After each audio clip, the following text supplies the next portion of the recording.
Most players would restart this map. Terrible fertility. But I'm going to show you how to prosper regardless of this awful start. Because this is both a perfect start tutorial and a historical build all in one. Now I spent the better part of a whole day, about 8 hours, testing historical Burgage plots. I have a whole guide on my Tacticat tutorial channel. We'll be using those in this build, and I will be explaining their yields and why I like them. So let's get ready to build out a perfectly optimized historical city. All right, we're starting on Manlatch. So we're gonna take the first start I get. Rich clay, rich mushrooms, and fish. This is good. The one thing we have working against us is wood is not very close. So what we need to do first is get up our logging camp, and I'm gonna do that right here. We're gonna immediately order another ox.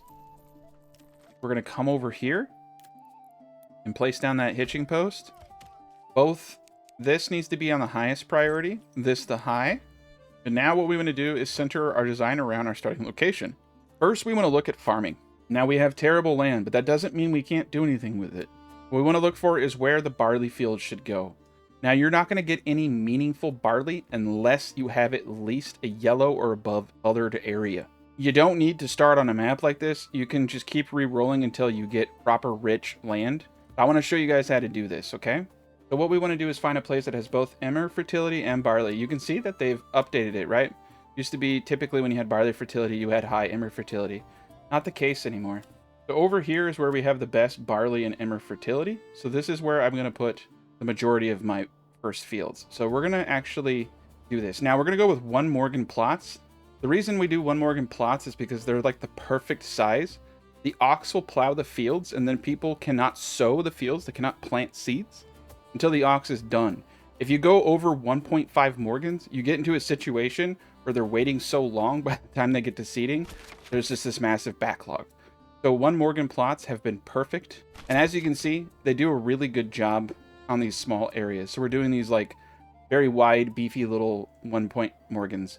Now the more narrow you can get them, the more efficient they are, just because ox just goes straight and then turn around.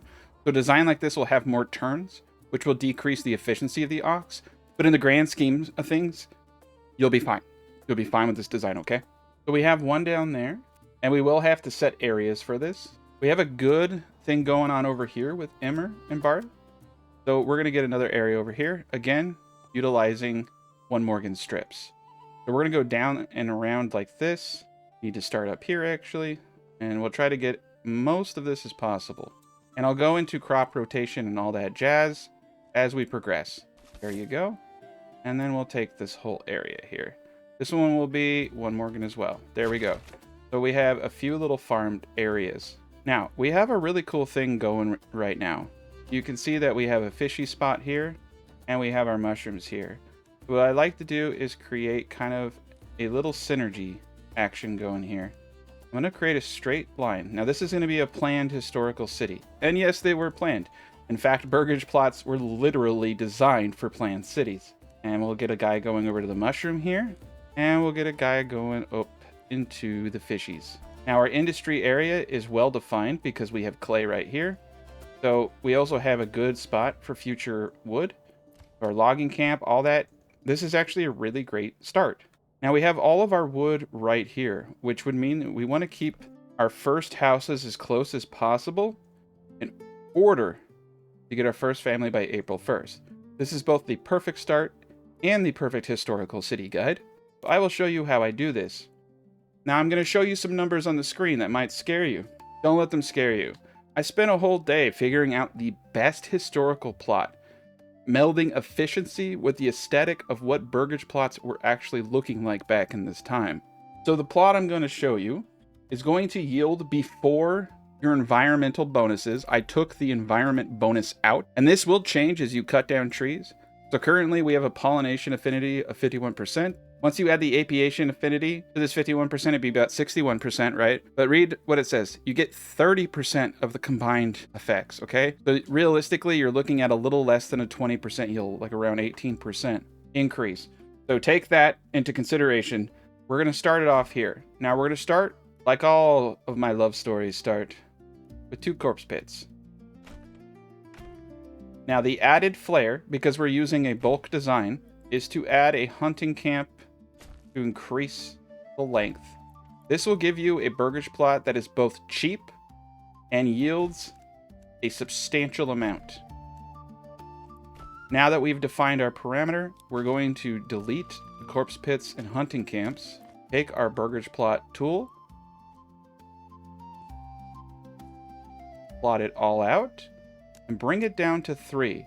Now these are all about 1/3 of a Morgen. I tested it out at every tier. So one family can harvest about 0.25 Morgens pretty easily. You can actually go higher. I think you can get up to 1/3 to half a Morgen, but reasonably 0.25 Morgens. That would mean that a tier 4 house of this size can easily harvest every veggie in this area. But we're going for the historical vibe here, which is thin, long burgage plots. This will yield 132 carrots, 151 cabbage, and 113 beetroots at a cost of only 61 for the carrots, 86 for the cabbage, and 36 for the beetroots, which you can do on basically your first bandit camp. So we're going to get those built, and we're going to let them begin. Now, I will say, I also tested this on the orchards. You'll yield 48 apples, 58 pears, and 37 quince. So we're not going to use these designs in this because they are not good. Period. Unfortunately, the game just doesn't really allow it. But the game is breathtaking, as you can see.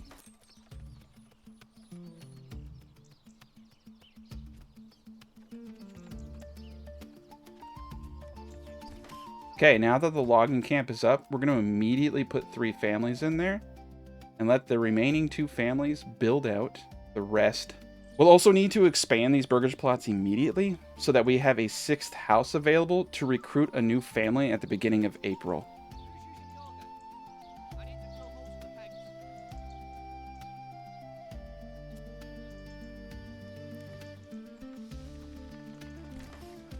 All right, we currently have 4 timber, so we have enough for several houses.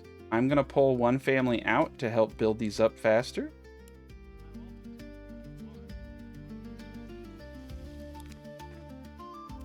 All right, expand and expand. I'm pulling all the families out of the logging camp so everybody is assisting. We need to expand these all as quickly as possible, and that will get us our 6 families.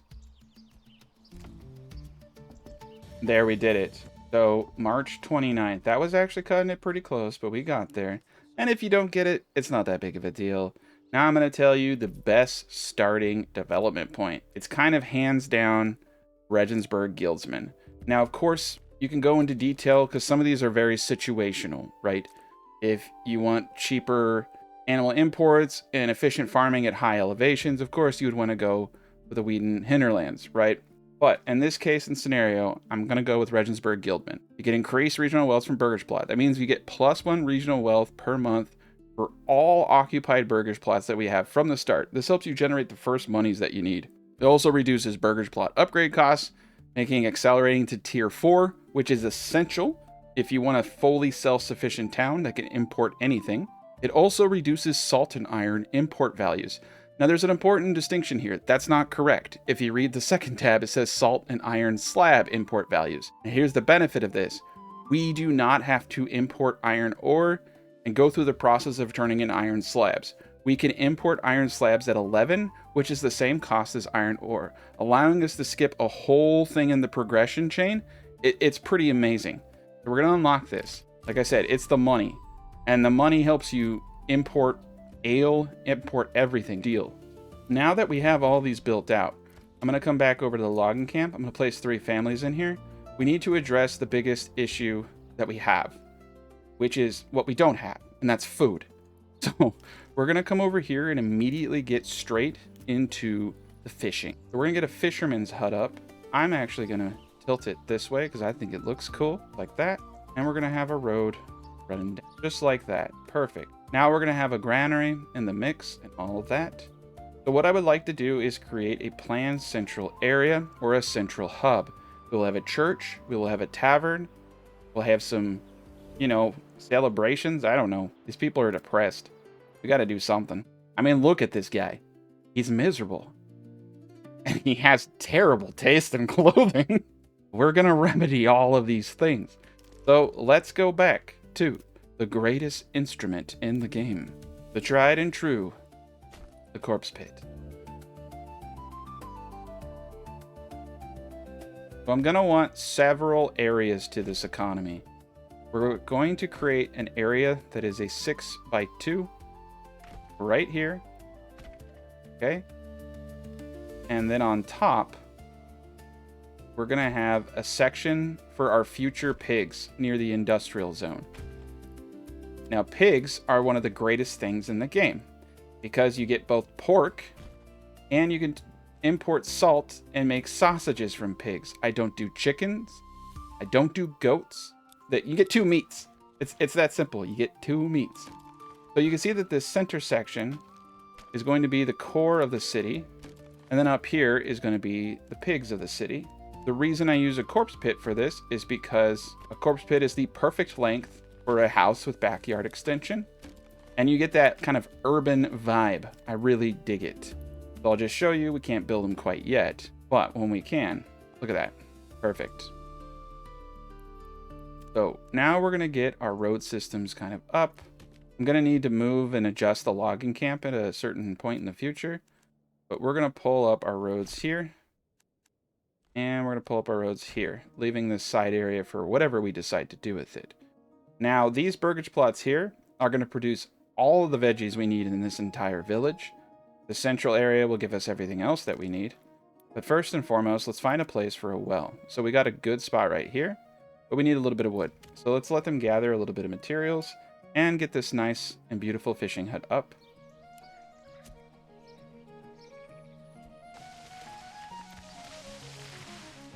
Boom. And as you can see, we got our 6th family. It is April 7th. We do need to get an additional house up here momentarily. We're going to get 1 family into the fishermen. We now have 5 timber, so there's a plethora of things that need to be done. First and foremost, I'd really like to get a granary up. So I'm feeling that the granary would be lovely potentially. Let's see, we got the mushrooms over here. We got the fish here. We got the veggies here. I'm thinking we do orchards off to the side, right in here, big ones.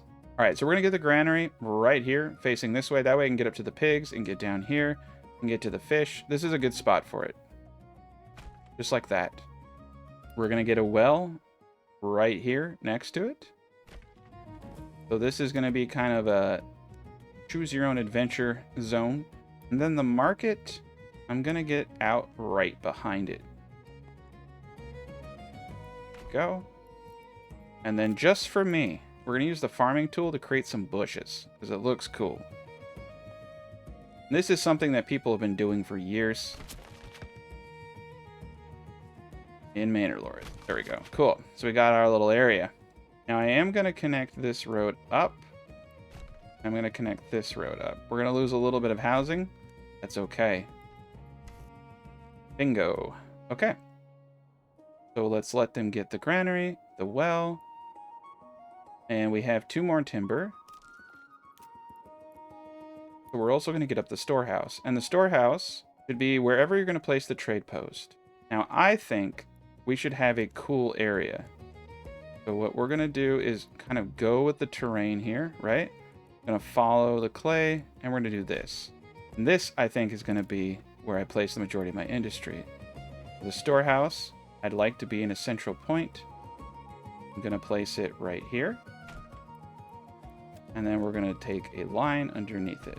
Boom. Just like that. Also has a clear path to the marketplace down here. We'll also have a road connecting corner to corner. This is looking sharp already. Additionally, it is April 10th. We do not have any available living space. So let's get a little bit more timber. There we go. We got 2 timber.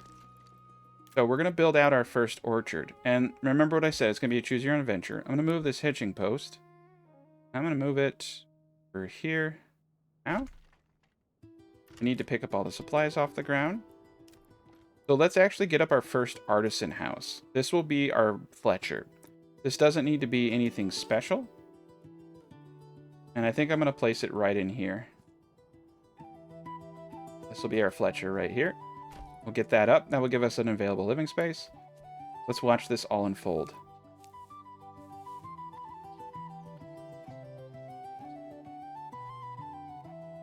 Granary and well are up. We're going to place one family into the granary to get things started.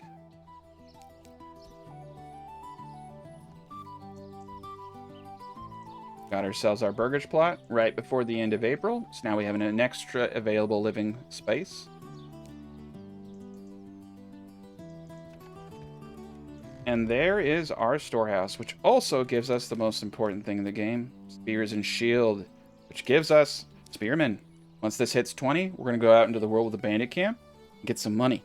All right, so now we're at the industrial expansion phase of the game. There's several things that we're going to need. The big one is the saw pit. I like to get the saw pit up right next to the storehouse because I think it's easier to move planks than it is logs. And we'll have plenty of ox, okay? So I'm going to get the saw pit up right over here on the side. We're going to have a trade post right here, so I'm trying to hold off the room. We're also going to need another important building, which is the Woodcutter's Lodge. Now I'm going to place the Woodcutter's Lodge a little bit more into the forest. Back here. And I do like to curve roads. I just think it makes the village a little bit more lively, right? We'll give it a road to it. Instead of putting everything on the road, right? It's kind of cool. It reminds me of housing and stuff. And we need the boards and planks so we can get these vegetable garden extensions out. Now, currently we have no families. Let's pull one from the logging camp and let them build all this out.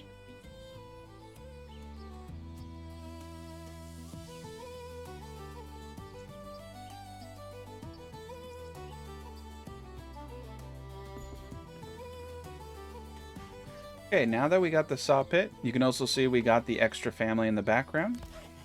It is May 9th, so we got it on the 1st. We're going to place one family into the saw pit. Actually, yeah, we got 11 timber. We're going to set a limit of 10 timber. We need this so that we can build out 5 burgage plots at a time, and also the church. We're going to set a production limit currently of 100 planks. You can make your own distinction if that's what you want. That's just how I prefer it. Now, we currently have 3 months worth of fuel, so we do need to get this woodcutter up, and we're going to get up 2 additional burgage plots.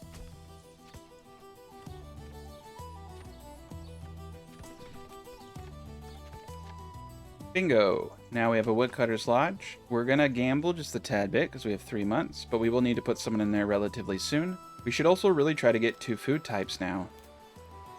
So we're going to get our forager hut. Now you'll notice when you select your forager hut, it will highlight the berries and mushrooms. Do not put your forager hut on the mushrooms or it deletes them. And also Jesus won't love you. So we're going to place our forager hut right here. Now people do actually get sick now. I had a whole family stop working because they got sick. We will also be getting the herb garden up finally. There is a reason to do it. All right, we're going to start cleaning up the roads. I'm going to place a road down there. I'm going to take a little bit of a risk here and move my logging camp up into this area here. And I'll move the hitching post as well around it. You can see we're generating regional wealth. So we're in really good shape.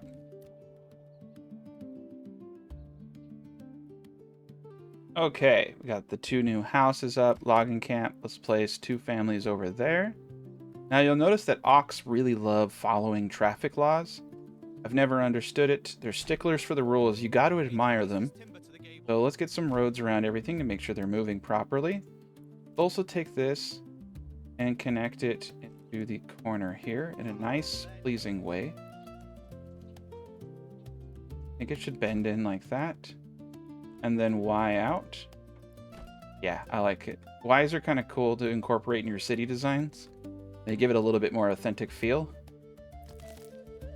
And now everyone is going to focus on this forager hut over here.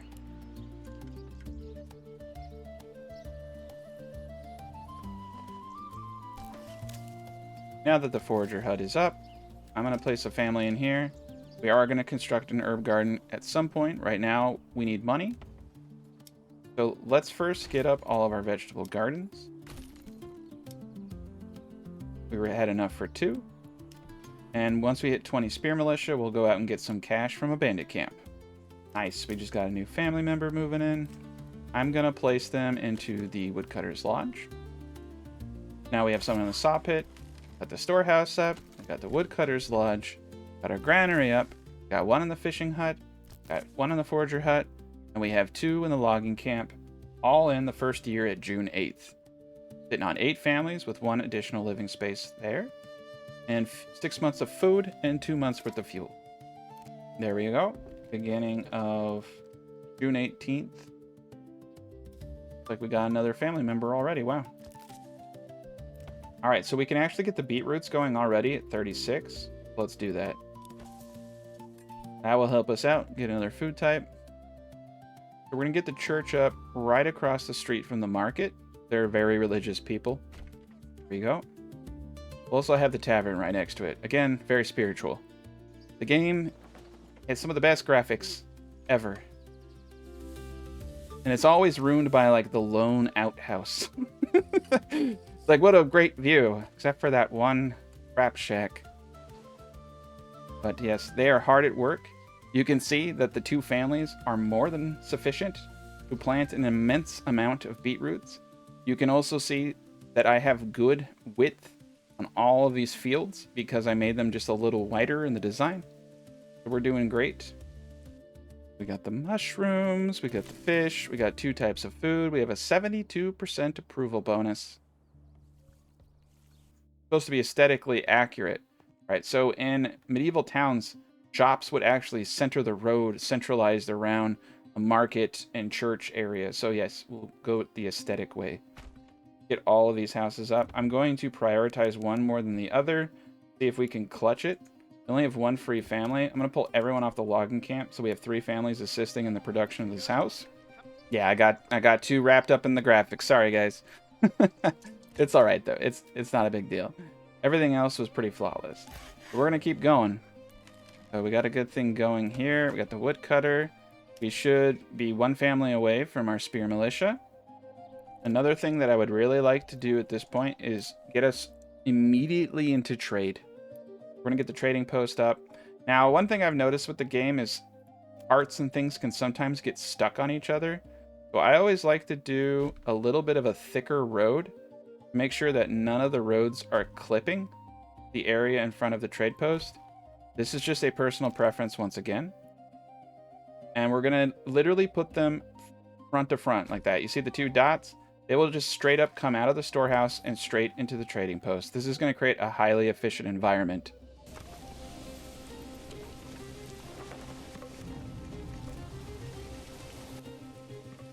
Now, you just heard the beacon of Gondor. And that means it's time to go out and get that money. We got a bandit camp right above us. We're going to go. Now, the most important thing is do not run. We want to have the maximum amount of stamina. That way we don't lose a single person. And I kept toggling run to position. Just make sure you keep turning it off. Sometimes you can toggle it over and over again.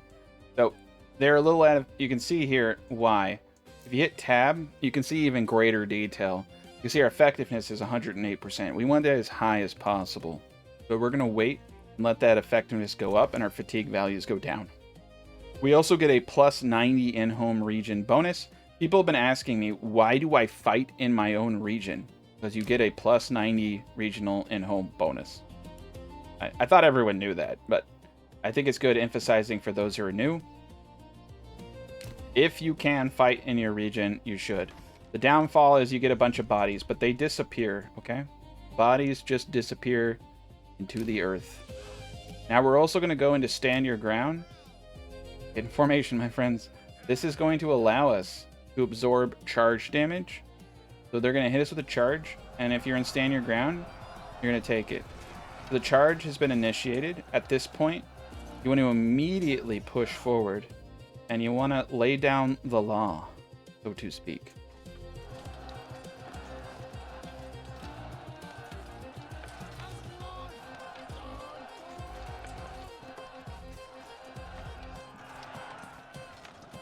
Now that we have viciously lampooned our enemies, we're going to go in over here, and we're going to send all the money back to the village. This is going to allow us to get up our first fields. Another thing that I would like to do, because we have 10 timber, we just got our church up. We're going to upgrade the storehouse immediately. We're going to identify the quickest source of stone for us. In the gathering tab, get your stone gatherer up. We need to get stone so we can upgrade things. We have 3 spare families right now. We should get them moving. I think we're going to place 3 families into the logging camp. Trade post is getting out. Everything's running operationally well. And we just got the money. We're going to town. So we got the beetroots here. I like to go in order. So middle row will be cabbage. And this will be carrots. Now we need 61 and we're at 12. We also have the capacity to go to tier 2 now. But we're going to hold off until I can get these burgage plots up. Tier 2. That will be our Fletcher. And remember what I said. Do not run. They love running. And we're going to move ourselves into position down here. Make sure our fatigue is completely zeroed before we engage. And sometimes you lose a guy and sometimes you don't. If you make sure your fatigue is correct, you usually don't. Trade post is up, so we're going straight into trade. Now, I'm not going to lie. I would never do that to you. Charcoal is an amazing early game trade. It just sells for so much. It sells for 2. Now, you can go into other trades. Like, we can trade clay for 1. That's not a bad deal. Okay. So importing the iron slabs is going to be great for us. All we have right now is clay. What I think we should do is just double down on what makes us great. So that is going to be the clay furnace. That's why we need that stone. So immediately starting off, what we need to do is get in here and get that clay. Now we can have multiple mines, but there's a collapse chance. Now the best way to do mining is to go into Nuremberg prospectors. You get improved mine integrity. Proximity mines are no longer a factor for collapse chance. I do this on iron mines because you need about 3 to make all the weapons and stuff in the game. It also increases the maintenance durability.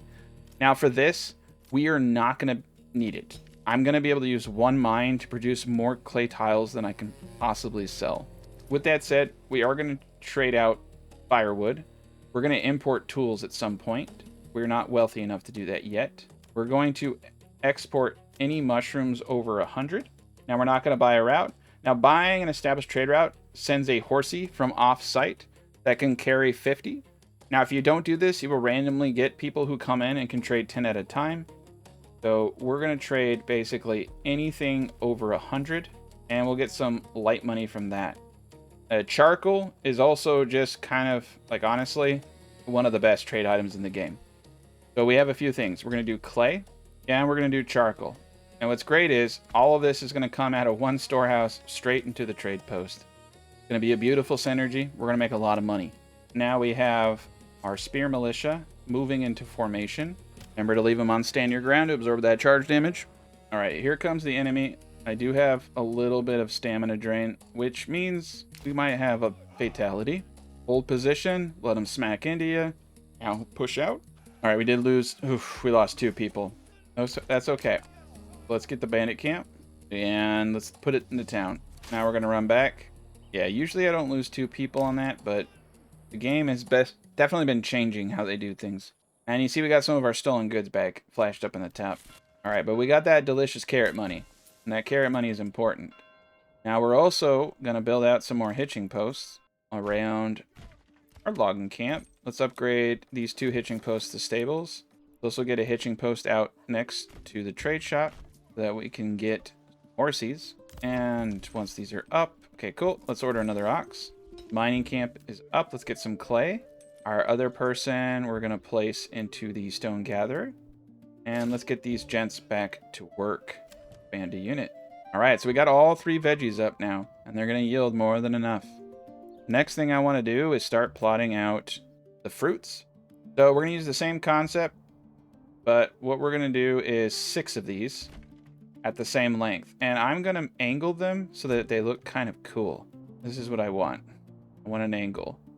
So we know that the height is going to be right about here and this. So I'm just using the corpse pits as placement. Okay. These are going to be a little bit smaller. I want it to align with the road, but we got the base, right? Let's actually do this. Get this connect, then we'll do this. So these might be a little inefficient in cost, but I think that they're going to fill in well. And we're going to do all of our apples here, right next to the granary. This should be all that the city needs. We're going to create just a very small historical trade city. There we go. These backyard extensions, you can see, cost 250% more compared to these, which are 90% more. But the yields are going to be vast because of the width of the plots. So take that into consideration. We're probably going to do quince, pears, and apples. The big one will do quince, simply because it'll be cheaper. And let's get those going. Now in the background, we're going to have a lot of room. And I think we're going to go big now, okay? We're going to have quite a bit of room. So I think what we want to do, try to get all the piggies up over here. That will look cool. But what I would like to do is get this a bit more structured. So there's a little bit of an issue because of the fishies, right? And I want it to kind of flow. That, all right, that will work. So we're going to place one family into the charcoal kiln. Woodcutter, we should take a quick little peek. We have 98 firewood.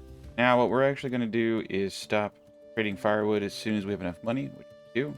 Yeah, let's just go straight into exporting only the coal for now. And we're going to export anything over 50 currently. And we just need to get the Burgage plots up. Start looking at getting at least the quints going.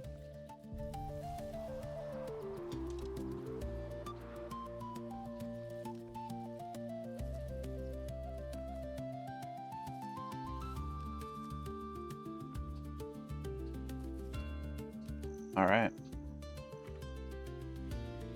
Okay, so now we need to start getting orchards up. These.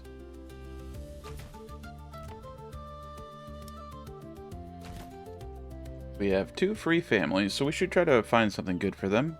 I think we do actually have just enough to get the clay furnace going. Let's get the clay furnace up. I'm going to get that up right down here. There we go. Got a point where it can hit multiple roads, kind of like that. Get a road going out behind everything. There, perfect. Upgrade these hitching posts. Now you need to have a stable in order for a horse to go there. They can't just go at the basic hitching post. And we're going to need 1 horse at least. So let's order that.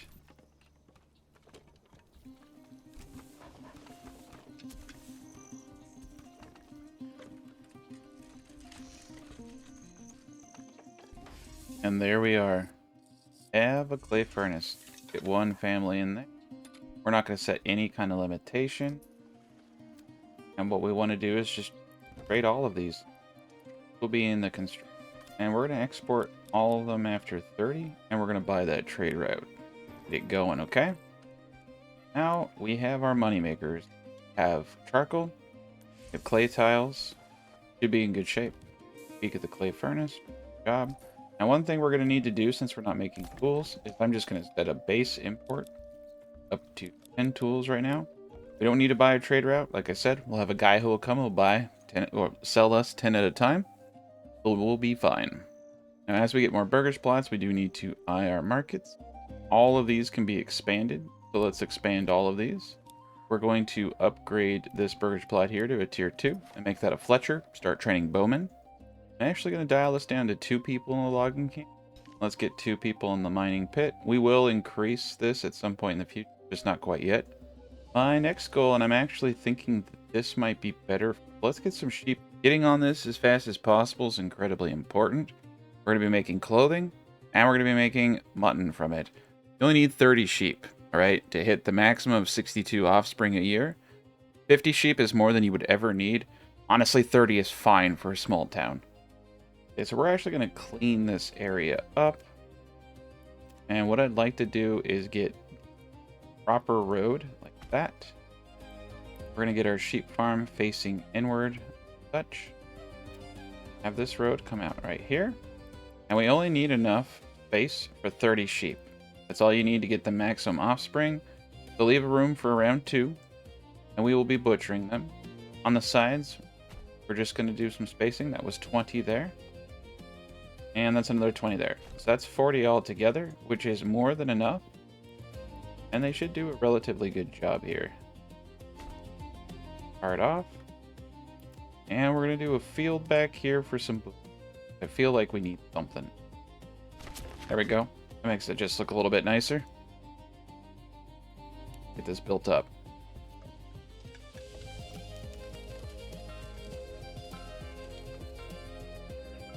Bingo was his name-o. Okay. So what we need now is an importer. We're going to get ourselves a livestock trading post temporarily. Place it right across the street. And we have plenty of charcoal and fuel, so we don't need to put any additional families there. Top pet's great.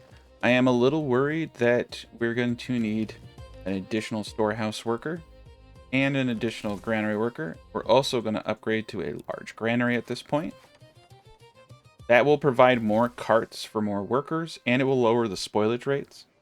Yeah, we were getting close, and now we're good. And over here, we're going to start on the quince, like I said, on the more expensive one. So 120 for the quince over there versus 93. So apples 186, pears 279. This is where it gets expensive, but trust me, it's actually worth it. Let's go for the quince over here.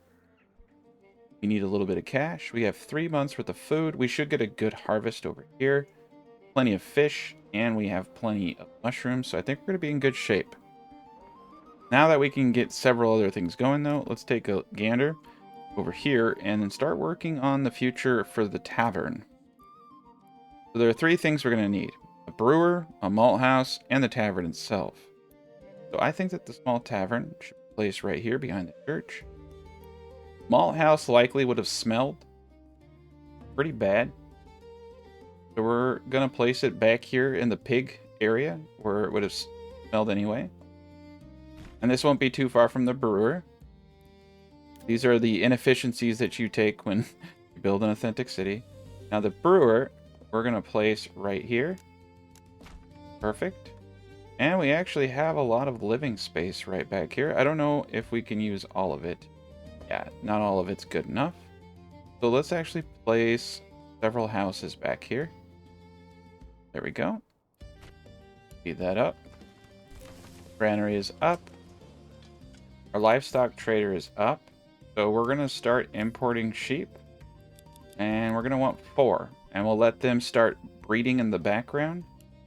Let's get up the rest of this stuff.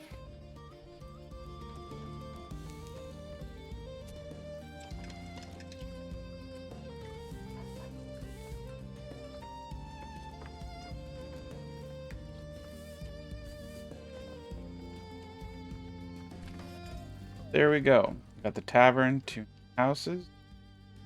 Let's make sure that we're upgrading this to a Fletcher now. Start making some bows.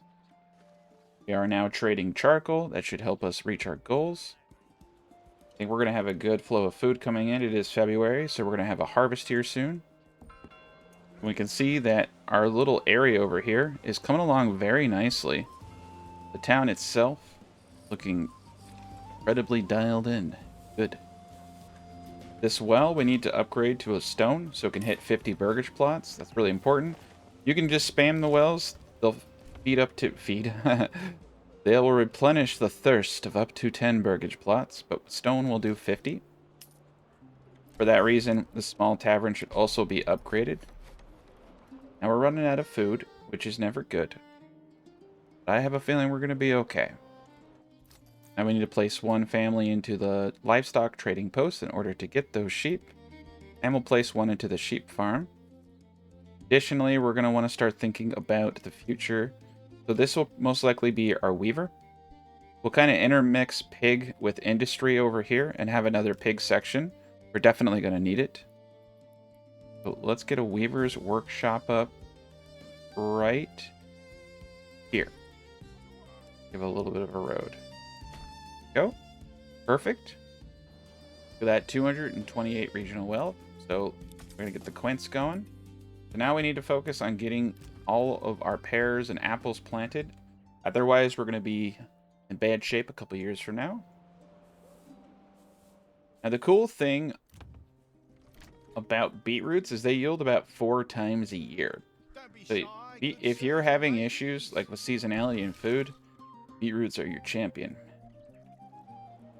Now, another thing that I haven't talked about is the reason... Okay, let me explain food consumption. So, food is consumed evenly.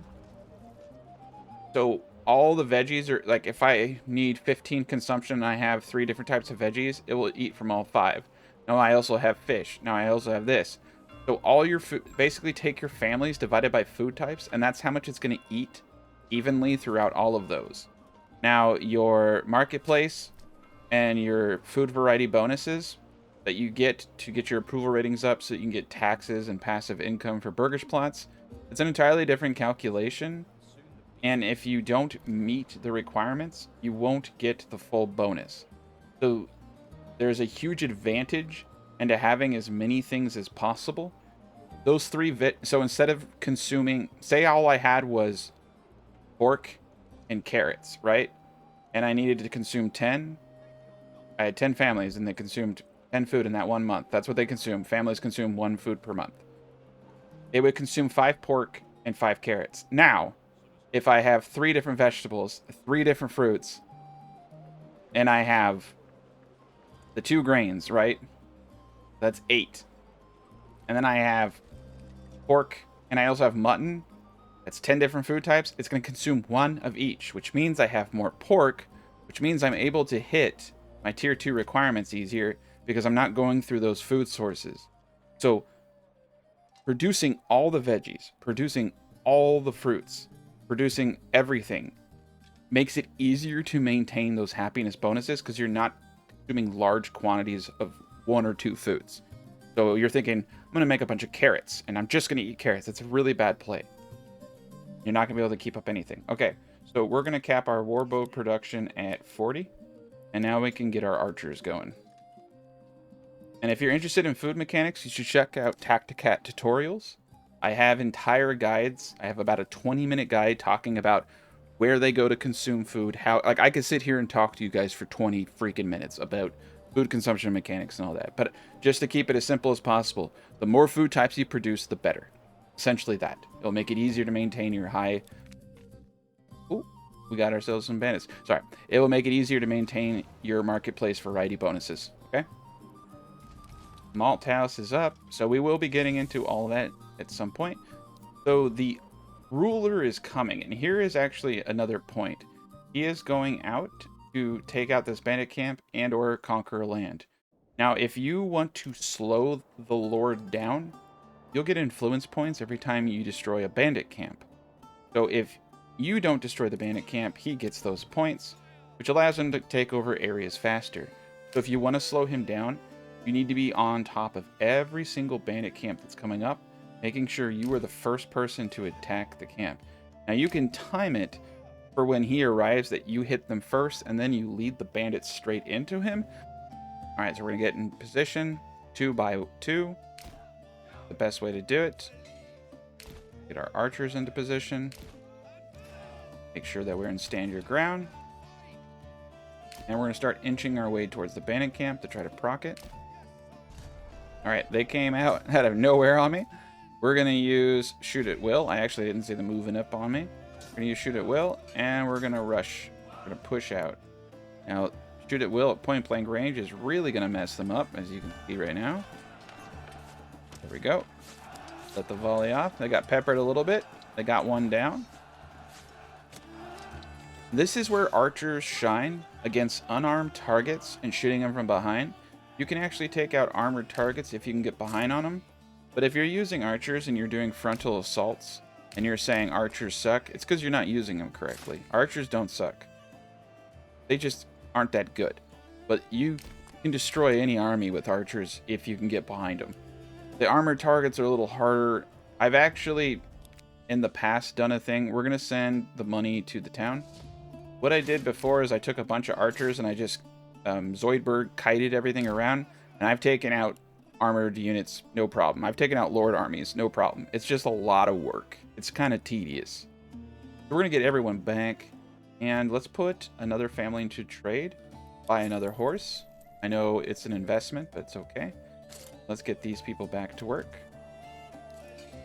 And our spearmen are almost here too. You can see we're back in shape. We made it just fine. 6 months worth of food, 13 months in fuel. Get them back to work. All right, we can get apples here. 186. Let's do it. So it's just pears. It's going to cost us 297. So I had asked that we only import 4. I think we're going to boot that up to 6 to get this going. We currently have 4 sheep, so yeah, 6 would help out a lot. Since we have a livestock trader up, instead of me clicking on the oxen all the time, we're going to set an ox import limit to 6. Our primary goal is to get the pears up because it's going to take 4 years for them to reach full maturity. That's why we're rushing this. Apples take 3, pears take 4, and quince take 2. But quince are cheap.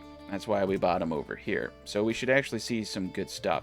Now, remember what I said. We don't necessarily need to get these guys to tier 2 unless we want to hire pantry. They will consume clothing at tier 2, and at tier 3, they'll consume boots. Now, clothing is going to be easy. We'll actually be producing so much of it, we'll be exporting it. And we'll also get +1 wealth per burgage plot per month if we can maintain an above 80% approval at level 2.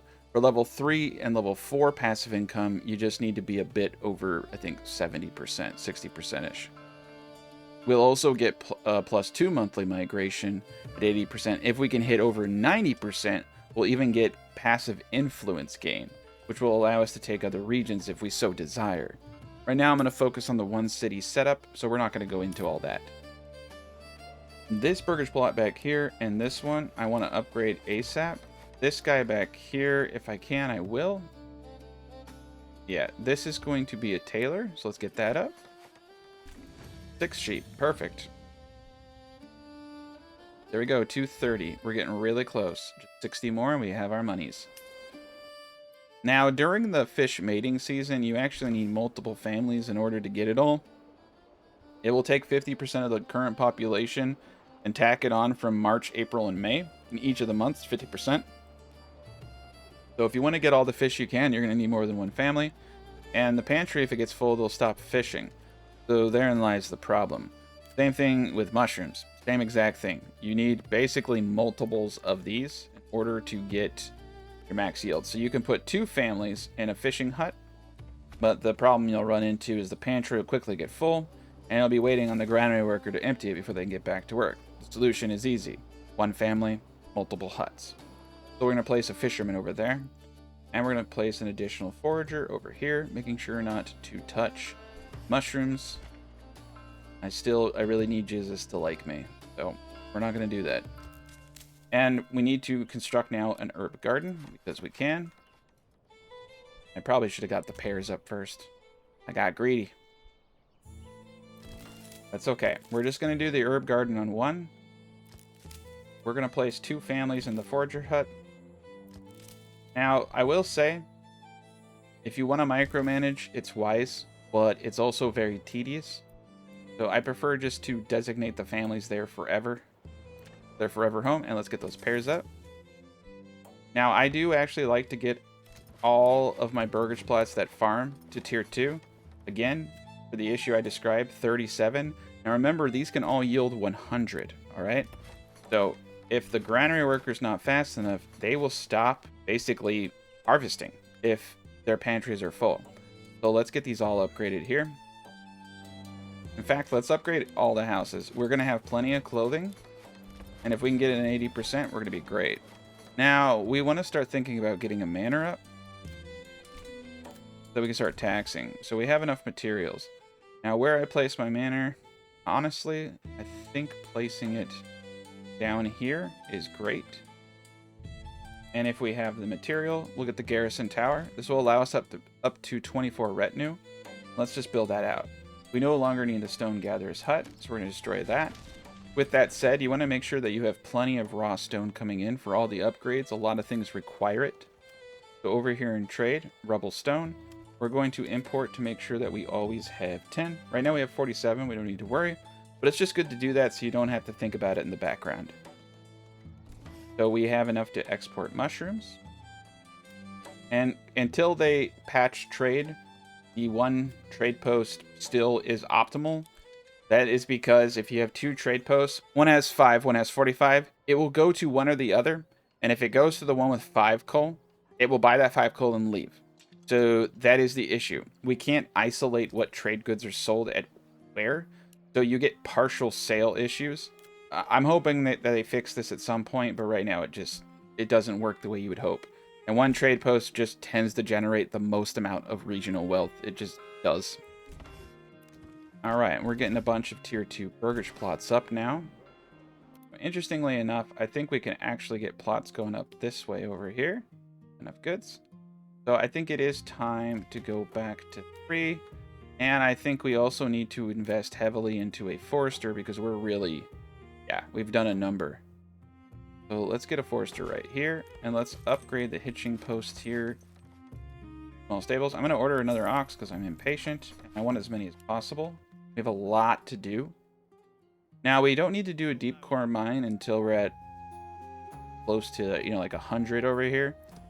I mean, we can go all the way to 0, but you don't want to forget it and then have your whole economy break down. Other than that, though, I think we're doing pretty darn good out here. Have good selection of food, a lot of charcoal. Now, we have no additional living spaces because I need to figure out what my next steps are. I do know I want pigs. I do know that we don't have enough area around here for everything. We have a large granary. So the main kicker you're going to need for tier 4, the main bottleneck you're going to face is meat. Straight up. Everything else can be, for a small city, you're going to have plenty of shoes. You're going to have plenty of clothing. You're going to be able to import bread and wheat at reasonable prices to create, you know, vast sums of bread. But meat's a little difficult. So for that reason, we will have meat from fish. We will have meat from the mutton, about 120 from the sheep. The sheep and the fish, or whatever you have as a hunter, those are your 2 best sources of meat. Straight up, sheep are the best source of meat in the game. We will have a butcher for that reason. But pork is essential. And we're going to need a lot of it. And unfortunately, that will mean that our consumption of all other goods will go up. So it becomes kind of a conundrum. But it's okay. We're going to need a lot of it, though. So now we have 2 fishermen huts with 2 families that will catch the perfect amount of fish. 2 forager huts with 1 family in each. Get the max amount of mushrooms. That's about all you need. I used to have 3 in the olden days for berries. I found that 2 is about right. 2 is about right. Okay, so this Burgage plot level 2 over here, this is going to become a blacksmith workshop. Now, for my smaller builds, I've actually kind of fallen in love with halberds and crossbows because I don't have to make a joiner shop. I would rather import the shields and not have a joiner shop. The reason for that is when I create a joiner shop, all those families in there are forever making shields, and I only need enough for a bunch of spearmen. So I found, you know what, just go with halberds. We got ourselves another bandit camp that the Lord's going to, and it's right there. So we're going to take that too, and we'll send the money back. So we have 636. Now we've purchased everything that we need. So yeah, it is piggy time. It's definitely piggy time.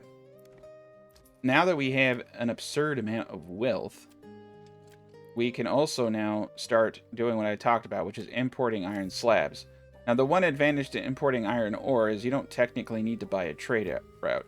Slabs you do, but it's worth it because we get to skip all of that production. And we're going to import up to 20 at any given time. Now, what I would actually really, really like to do, once we get the blacksmith up, is start getting into crossbow production. And we have no available families, so we're going to need to take one out of the logging camp. Yeah, they're moving a little fast. We need to get over here and steal this. I'm probably going to send this money straight to our coffers so that we can hire mercenaries if we need to. Now, you can also let the Lord attack and then steal the camp, but he will get the influence, which will mean he'll be taking regions. If you don't want to risk any of your men running. So the trick is, I think that's what we're going to do here. I think I'm just going to let him... Oh, nope. I'm going to take it. All right, here they come. So we're going to go in the shoot at will mode. And they actually might steal it from me this time. Stand your ground. There we go. Going to go right in. Easy peasy. Yeah, spear and archers is a deadly combo in the early game for the bandits. I'm going to send the bandits back home, and I'm going to let the spear go mop up everything else. Alright, and we're going to put it in the treasury. This will give us 97, which is enough to get some of the cheaper mercenaries. Get everyone back to town. Expand this unit. And you know what? I'm going to be honest. There's a couple things that I don't like about the aesthetics of what we're doing here. And that's that these farm fields are out in the middle, kind of like by themselves, and they don't look like they make any sense. There's a couple ways we can handle this. One is to have a slight inefficiency in design in order to obtain the historicalness. And because what I'm thinking about making this like kind of like a sub-village, right? This is a kind of out there little spot. So what I'm thinking is we have the piggies in a spot like this. Now that'd be a lot of houses. But maybe a small town here. Small town here. Each of them would require a granary worker. Now the way that consumption works is it's automatic. It comes by Amazon drone delivery from the granary. That's right. They just consume food. The only things they physically walk for are wells to get water and the storehouse to get firewood. They actually walk to the storehouse. They used to go to the market stalls, but they took that out of the game because it caused too many logistical issues. So as long as stuff is in the granary, they'll consume it there first. If there's no food in the granary, then they will consume it from the market stalls. If there's no food in the granary and market stalls, they will then consume it from pantries. So, just to let you guys know all that, that's how consumption works. So, as long as your granaries, plural, any of them are full and there's enough food to consume from them, you don't actually have to worry about market stall distance anymore. So, because of that, we can build granaries out in further locations and not have to worry about. There's no loss. You won't have any issues, right? So what I'm thinking is we design each of these with their own granary. And we will have to put an additional granary worker out there. But it will make the village feel a little bit more alive. Over here we could do 6 houses. So we're going to say that there is a small little village over here. We're going to get the line. Now, what we're also going to want over here is a farmhouse. We'll need a little bit more wood for that. So let's get those houses up over there. We're making good progress on everything else. We haven't had a family. I think the family just moved in. We got the saplings down. Now that we have a kind of little community out over here, we're going to build a road going around these areas. Try to kind of connect it. There we go. Have a little bit of a way to get over there now. You can see the ox are following all traffic laws. They'll literally go all the way around if you don't do that. FYI. Let's also get a little bit of a connector there. Make sure our ox being very efficient. So the new town will be being built up here. It's gonna be just a tad bit of time. The ox are very busy with other tasks. And they're being rather slow getting over here. But you can see in the background the orchards. I mean, yeah, this game looks so good. This is a nice little valley that we're building all this out in. And as I stated earlier, we're going to want to get a farmhouse out over here. I'm going to place it on the road like that. Now, where we're going to place our bread production, I think we don't want to place it at either point. Now, we're going to have a granary worker that collects everything. That will create a bit of a bottleneck. And I will be honest, the barley fertility isn't worth the inefficiency here. We're talking maybe 30 barley for a monster issue. So I'm gonna change my mind.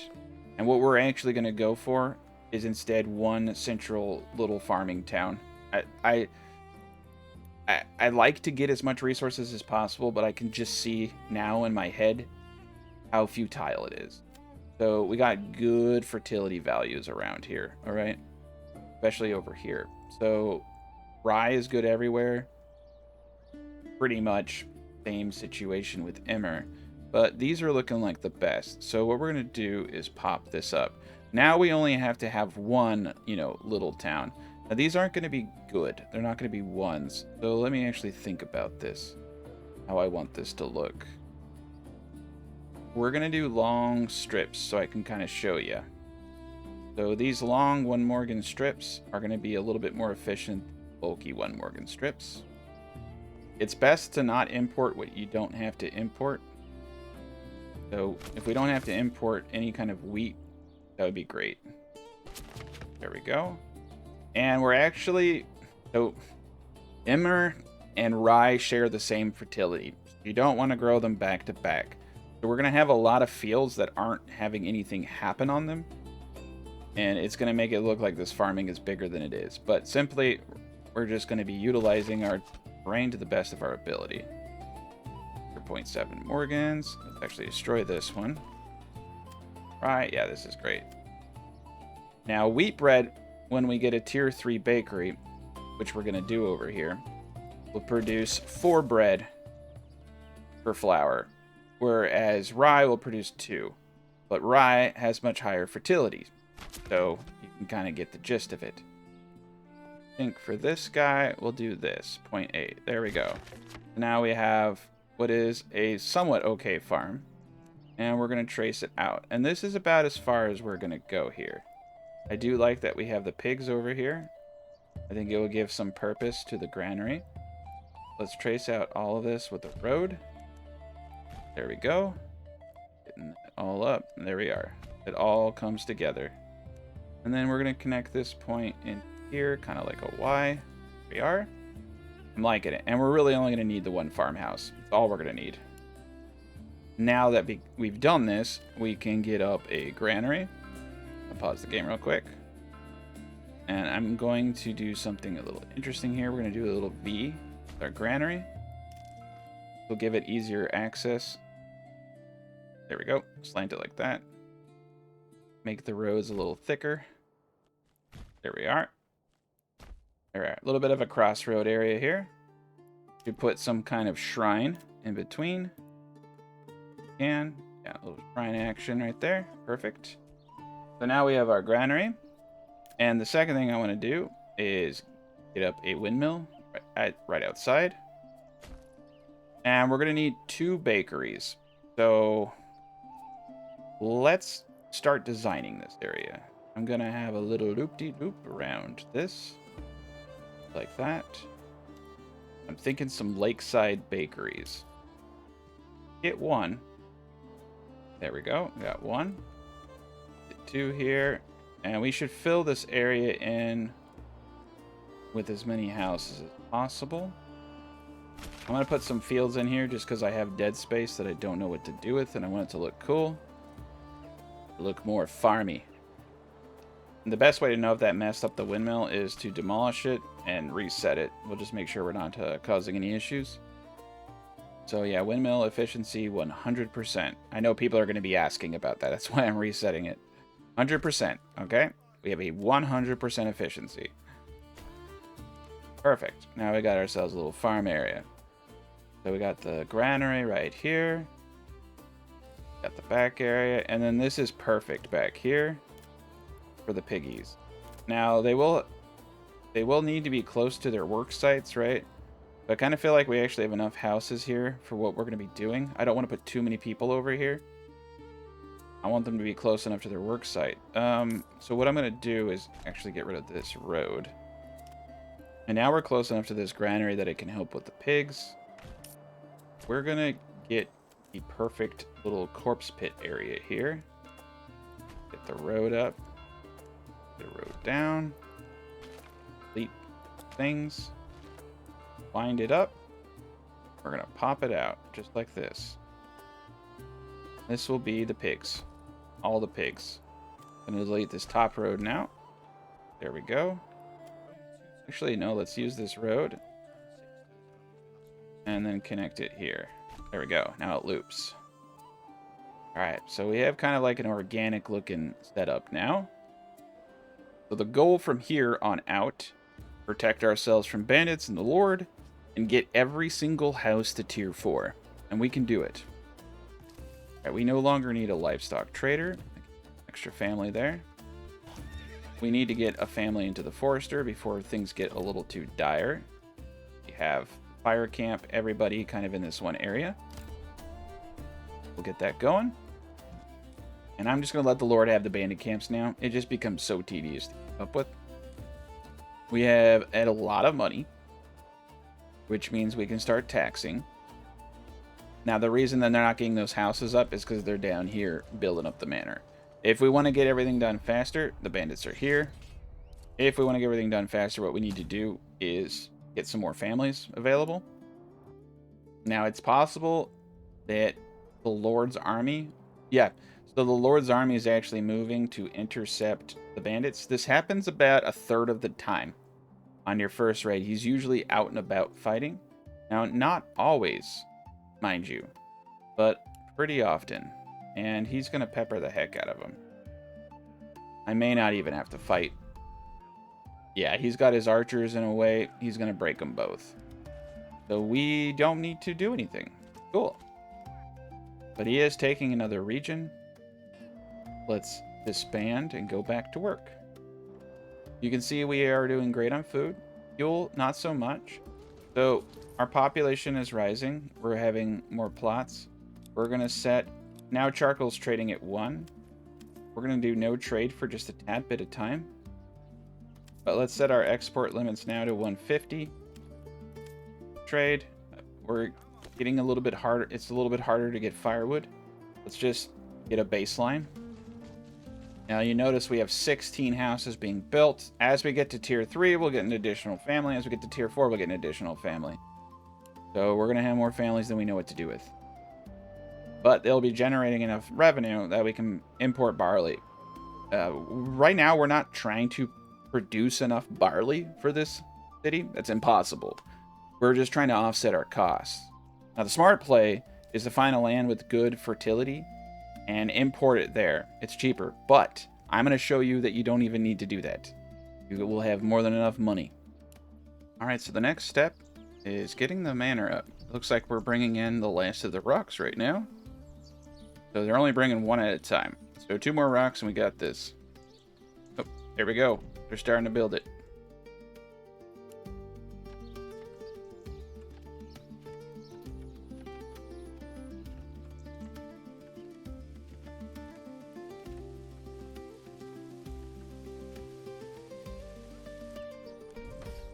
Beautiful. Now we have our castle. And what we can do now is tax. We're going to click on our manor, go to taxes. We're going to boot that up to a solid, let's say 15%. I'll give us negative 13. And it's actually kind of good to play with it a little bit. So you see it's 16%. I don't get any more negatives. So we're going to hit it at 16%.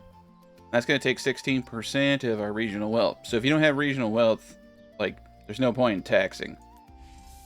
And that's another thing, is you need to have a vibrant economy to make any kind of money. All right, our sheep population, you can see, is exploding. 6 sheep, 12 lambs. Eventually, we'll need to get a bunch. Now that the manor is built out, you can see there's a lot going on over here. We have 24 timber. We're going to pull a family out of the logging camp to assist with this. I'm also going to pull the family out of the forester. We need 3 families. There's just an insane amount to be built. So let's get up everything over here.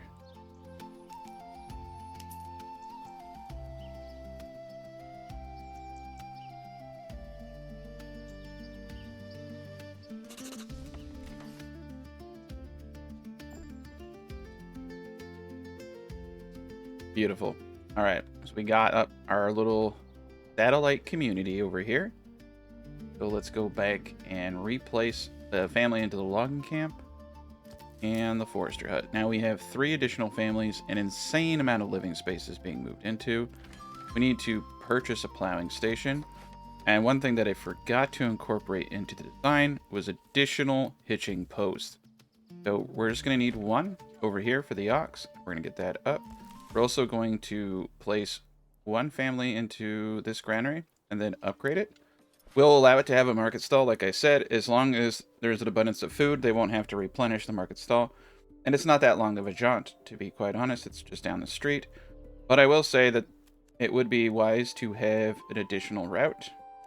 So we're going to try this. If I can get it to go right. Looks bad. Looks awful.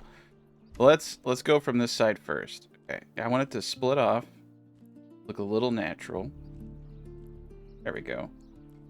I'll have it go like that. That way they can just walk right across over to the market area from this granary here. Got ourselves a windmill. We're upgrading to a plow station. Everything is hunky-dory. Awesome. So we got a spot for pigs there. We got more piggies here. I'm going to use these 2 houses. We need to get them to tier 3, which is going to be difficult, so that we can turn them into bakeries. For 1 for wheat, 1 for rye. We got a few years until our apples come in. Everything's doing well. You can see we have plenty of food. Got 13 months of food, 12 months of fuel. All right, so I made a little bit of a boo-boo. One thing I forgot to tell you, when you make a blacksmith, get over there immediately. He was on spears, so I made 141 of them. He defaulted. He just started producing. I'm putting it to iron parts. Make sure to set production limits. It's actually smart to just put production limits on everything that they may or may not produce. Eventually, we may even get into tool production, but probably not, because if you look at it, costs us 11 to import. It costs us 13 for the tools. We'd only save 2, and then we have to burn the coal. We have to have him doing stuff. I mean, you could play it however you want, but I don't know about it. And then same for crossbows. We're going to set a limit of 40, and we're going to get rid of our archers. We can always recruit them if we need to, and we're going to start filling. Now, by setting a limit of 20, it's going to fill our crossbow militia up to 36, and then we'll have an extra 20 at any given time to replenish our losses. All right, let's go into how to analyze your city now. So you have development points. Currently, they're still coming soon on the further development points. This is going to change the game exponentially, practically. Everything is just going to be compounded. The environment tab. So let's go over this a little bit. So let's go down the line. So we've already kind of talked about meadow and pollination and how this will increase your yields as a combination of both this statistic and if you have apiation affinity values. And that will give you an additional 10%. I don't really know if it's worth it. I mean, of course it is if you have the room, but I mean, it's debatable. The honey does sell for quite a bit. Wilding, apiary production time decreased by an amount equal to the meadow environment, so that will produce more honey for more trade. Then you come into the most important one, which is woodland, and it's important for several reasons for our strategy here. One is bark gathering. This is basically boots, so tannery yield increased proportional to the woodland environment. Teaming, this is important for our mushrooms. So there's a chance for one more resource per clump based on the percentage values here. And then pannage. Now it's actually switched. It used to be like you had a chance to yield an additional pork. Now pig time yield is just decreased by amount equal to woodland environment. So we can increase this by planting trees, and we can also decrease it by cutting the trees down. And these three things are actually really important for the setup we have here. Now we're going to go and analyze our production. So you can see we're making 98 beetroots, 144 cabbage, and 106 carrots per 12 months. Now when you come into the resource tab, it's actually going to default to stock in 7 days. So what you need to do is come up here and click production, come down here, click past 12 months, and then you can individually select items on the right hand side and look at what your yields are. Now, like I said, this is a little bit off. We're mid-harvest, so we're not getting the full picture, actually. Yeah, we're mid-harvest on some of these. You kind of have to wait to, like, December is typically when I look to see what my actual harvests are. With mushrooms, you can see we're at 318, and with carp, you can see we're at 136. Quince and pears and apples, they're not fully mature yet, so these yields are kind of meaningless. But we can see that having the 2 forager huts and utilizing a high family ratio in the 3 months it's mass accumulating, right? So right now we're in a seasonal period where it's growing really fast, and so we just need to have people who can harvest all that. So that's working, that's dialed in. What's not dialed in is our fish, but we have 176, we're going to 1112. We could actually, so here's what happens. March, April, May, your fish population's increased by 50% based on what's there. So 50%, right? So we're using a 2/3 ratio. So 2/3 plus 1/3 equals 3/3 equals 100%, right? So that's the logic. But you need to be able to quickly harvest every single fish before the end of the month. So you have to harvest 64 fish, right? So between these two guys, they may or may not be able to do that. And that's what you need to sit and watch. And if they can't, then what you would want to do is add one more fisher hut and one more family. Now between them, they have more than enough pantry size to do that. But if the granary worker doesn't remove the fish before it's too late, they will stop fishing. So that is the logic there's your logic there of why you want to have multiple fishers. Anyway, we're doing great. I just kind of wanted to explain how you can analyze your city. And we're going to start making our way into tier 2. We have a weaver here. So let's start on clothing production. So over here, we're going to do a tailor's workshop. And we're going to place one family into the weaver. And this is quickly going to become the artisan sector instead of pigs. And we're going to put a butcher and lots of stuff over here. We're going to need 2 butchers, one for sausage production and one to slaughter the lambs for the mutton. Now, sausage production can only occur from pigs. Is why I make pigs. All right, the tailor shop's up. Come over here and make sure that it is on yarn to clothing. It defaults to a random one. You can make clothing from linen, but quite frankly, yarn is like, you'll be able to produce hundreds of clothing with a proper sheep setup. It's far less intensive than doing linen. Like, it's just way better than linen. All right, and another trick I'm going to share with you is I probably should have got another logging camp up not too long ago. So as long as you don't have a worker in the logging camp, you can use it for storage, and it won't cost you any tools. We'll check that logic. We'll see if they patch that out, actually.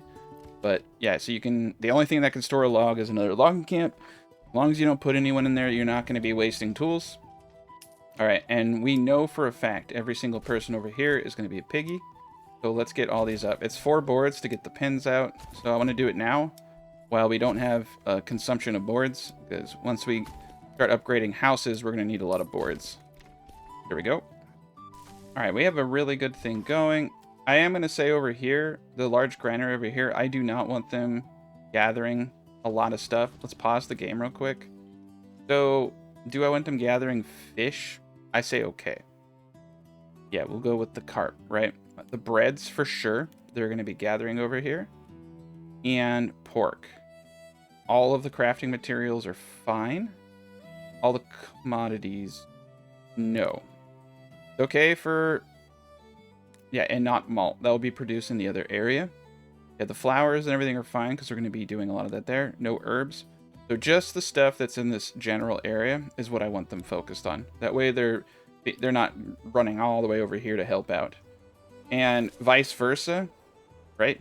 I don't want this guy collecting any crops. I'm going to say yes to fish. No to bread.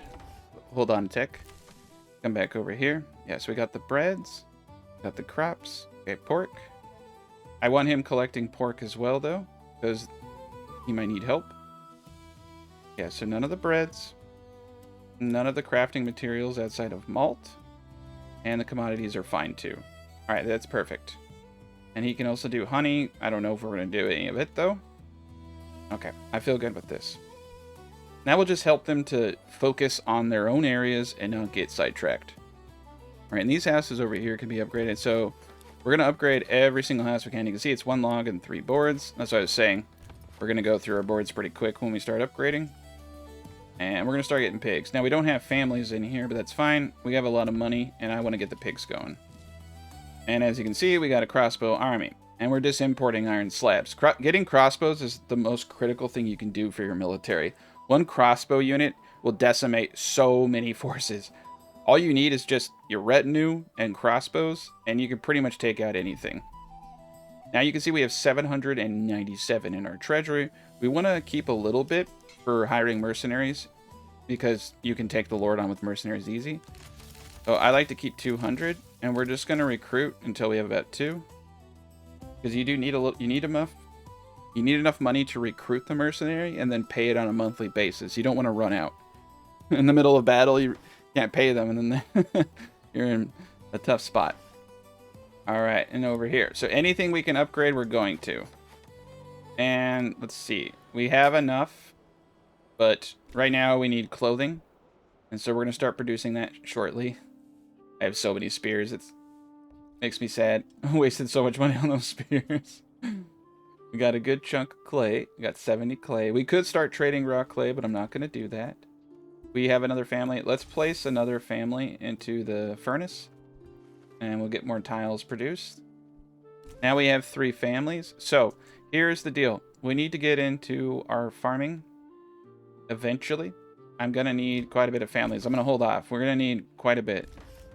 Now, for the time being, we will have to resort to using the most primitive methods of communal ovens right here, and then we'll get rid of it.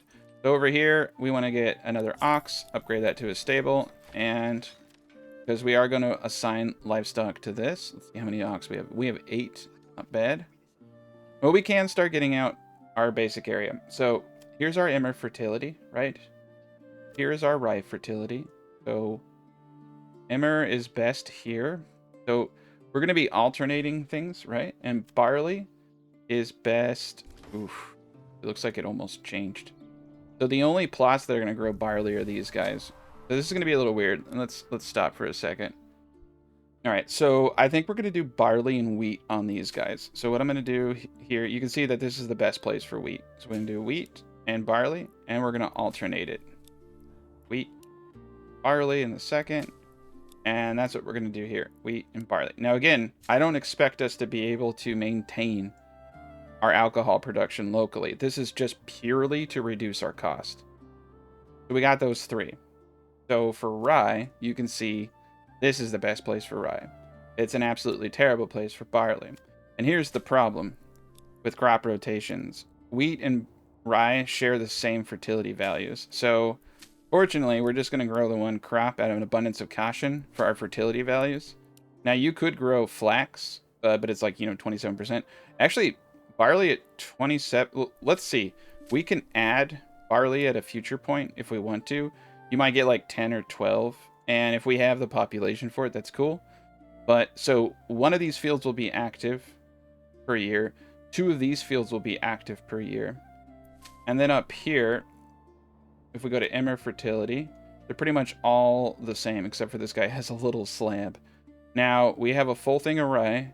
We have a full thing of wheat, but at pretty terrible production. You can see here we got 96. But we're going to produce twice as much food from wheat, so that's pretty good. I say over here, we kind of just do some wheat. Then we do a rye. And we're going to alternate it.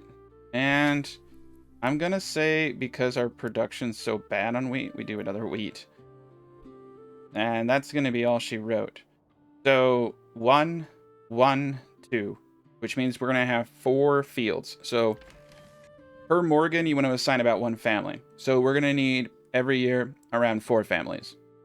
So we'll need 4 families in total here. So we're going to hold off on that. So we got 4 for the families. We have 1 for the windmill and 1 there. So we need a total of 6 families there. Then we need 1 for the tavern, 1 for the malt house, and we're going to need to create a brewery, which we need to get these up. Okay, yeah. Yeah, so we'll need a brewer as well. I'm going to just do that now, so we can account for that person. We're going to put 1 into the tannery, and we're going to place 1 into the malt house, and we have... Oof, we're bleeding cash. Let's think for a second. One thing I like to do now is expand the mining pit. We have 804. We're going to double that, so 4 a year. Now we'll get a from 100 to 200% labor speed. That will double the amount of workers there. You could actually make the argument I could reduce my mining pit down to 1 person now and have the same yield. That's how it should work. All right, we got clothing production. So I got to think a little bit here.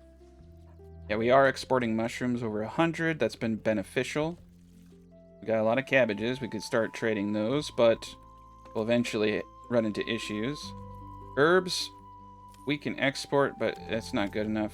Now, wool, we have 76. You can see wool's getting a little crazy. So let's actually check out our sheep population. 12 sheep. Now, remember what I said, we only need 30.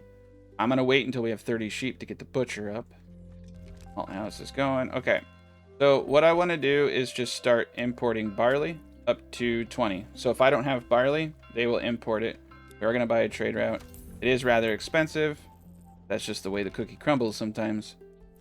So what I want to do now is lower my taxes. We're going to do, I think, 3% or 4%. Yeah, we're going to do 4%. I guess 1% is free. There's no anything. Let's just do 1% for a bit. And if we can get an approval to 80%, all the tier 2s will yield a passive +1. So that's actually really good. All right, so we got the booze maker up. Now we are going to set a limit of 50 because that's as much as we can carry at any given time. Come down to advanced, that's perfect. And the malt house, we are going to set a limit of, let's say, 40 malt. We need enough that we can account for the trade issues because sometimes you won't get barley for a bit. So you want to have enough, let's say 50 malt. They'll stop at 50. You don't want them to go forever. You don't have 7,000 malt that's expiring in your granary. So you do want to use these production limits, and they do work now. There were some issues in the previous patch, but they're working great. I don't really want to go into selling planks because then I have to account for a lot of wood, though it's not a bad idea. But we are running out of money. pretty fast, so we'll need to get another trade going. And we've maxed out our crossbowmen, as you can see. Perfect. And let's get our retinue all the way. I know it only leaves me 49, but that's all right. We got a 1% trickle of money. All right, so we're going to import the ale. That will help us get to tier 3. Garments, we don't have enough. Okay. So that's how you'll get up your ale production. I'm going to stop for now. I'll just leave the brewer there, but I'm going to change my mind because we're not set up. We want to do this when we're going to try to push, right? And we're not set up for a push right now. We got the 6 people. I say we put it into the farm. So we got 1 in the windmill. Got 1 in the communal oven. And we'll place 4 people over here and assign 2 livestock. And they have the small stable right here. Let's order another ox. Offset some of those costs. Get this to tier 2 here. These are going to be our 2 bakers. You have to be tier 3 now. You can see in the extensions. You need tier 3 for a baker and a cobbler's workshop. Which also reminds me, we don't have a tannery over here. So once we start slaughtering the sheep, we'll get the hides for boots. Sheep are just OP. They're just OP. Most important thing in the game is getting sheep going as fast as possible. Literally, you cannot hit tier 3 reasonably without sheep. Tier 3 and 4. You need them for clothing and you need them for boots. They do everything. Alright, we got almost 100% food. The majority of our issues right now are clothing, so we're going to let them catch up. And I think it's just not enough yarn. But we got lots of wool. I think we're in good shape. Got 53 wool. Got 2 families. Let's place 1 more person on the weaver. I'll take them out when we catch up. There's just a backlog. And yeah, we should be good over here. And we're going to get every house to tier 4 because of the money that they make is really good. They got a lot of work to do. We may get a 5th family over here just to help out with logistics. For now, I think we're in good shape. Unfortunately, there are ox carts in the game, but they're invisible right now, so you can't see them. I looked for them throughout an entire gameplay, and then someone told me that if you read the patch notes a little closer, it tells you that they're invisible. All right, we have 33 roof tiles. Let's just make sure our clay production is proper. 11 clay. I think we need to put another family in here. All right, I'm just trying to balance everything right now. So we got no one in the logging camp. Let's get one in the logging camp. Have to put him back. Got the forester hut. Order another ox. There we go. Perfect. Okay, we got 4 more living spaces. Once we hit tier 3, we'll get a family per plot. We're running a little low in cash, so I want to get these pigs going. Meat is a requirement. You need a lot of meats. Hit your tier 3. So we want to get that accumulating in the background. Yeah. Let's get all of our pigs up before we get into alcohol production. We also need to upgrade this church, and that is 10 mortar and 20 shaped stone. So the best way to do this so you don't have to buy another trade route is get a stonemason station. Come over here, import 10 mortar. Come over to crafting materials, import 20 rough stone. And then we'll get the stonemason station up once we get some extra people. I'm going to take... Oh, now we got an extra family. Perfect. I'm going to highly prioritize the stonemason station. And we currently have 33 burgage plots. And I like to go in sets of 5s or 10s. So we got 7 more we could put down. Most likely I'll do pigs. You'll be surprised at how important pigs are in the late stage of everything. Okay, so we got 2 of them going. And we got the families working on another field. So only 1 ox cart can be in a field at a time. That's one of the problems. And it's why you want to make them long and stringy. So you see the inefficiency comes from when they turn around. If it's just straight, they keep going. But yeah, we may need to get a couple families out here. Now, it's 1 family per Morgen if you have ox carts. So, with that in mind, the smartest thing we could do here is actually get up another farmhouse. Yeah, right here. Okay, and get 2 more ox carts going. Because if you have 1 ox cart per plot, then you can use the 4 family ratio. But they're taking a little bit longer than I thought, so yeah, we're gonna go that route. And this is kind of what I like to do. I'm hoping at some point they just allow us to have more ox assigned to a farmhouse. So I don't have to build a bajillion farmhouses. Alright, get another piggy, and start upgrading all these burgage plots. You can see we're at 84% approval, so we'll get +1 wealth per burgage plot per turn. That's tier 2, as long as we're above 80%. We're also getting plus 10%. You can see plus 1 passive wealth for 2, 3, and 4 now. Plus 2 monthly migration, and plus 10 influence per month. I am going to get another family into the logging camp. Check our foresters to make sure that the radius it's working on is working. Okay, it's working. We might actually want to lower the radius. I think I'm going a little crazy here. Yeah, do that. All right, another tier 2 house over here. Things are looking sharp. Got all the piggies there. And like I said, let's get the backyard extensions out over here for the pigs. Now, an argument could be made, like I said, to do honey, but I don't have an issue, right, with food. Now, producing 30% of 10% more grain for 5 burgage plots that could be producing meat, I don't know, guys. I think if you're trading agriculture and you're mass producing, it's worth it. But for a dialed in little economy, I don't know if honey is worth it when you look at the math. Because you're trading 5 to 7 meat a month, or 50 meat for like that production. And it's 30% of the 10. You get 10%, but it's 30%. So it's really like 3.3%. Okay? Like, I don't know if 3% of whatever I'm yielding over here, 38, right? I don't think it's worth the meat. I rather do pigs. It makes sense when you're doing agriculture at scale, when you're producing 1,000. 3% of 1,000 is a lot more than 3% of 30. So, but in this situation, I don't think it's worth it. So that's why we're not doing honey in this build. It's not because there isn't a place for it. It's just the math doesn't make sense for what we're doing. Okay, we're going to do the plow over here. Got another house we can upgrade right there. Things are looking sharp. We got 3 families moving in. I want to get to tier 3 as soon as possible. And yeah, we need to spend the money while we have it on pigs. All right, we have 18 sheep, 18 lambs. Again, we're going for 30. We're getting real close. We got 18 pigs. Feeling good about that. Now, the reason that I don't go for chickens or whatever is because at the later stages, animal produce fruits is what you need for... You need 2 of them. And then more.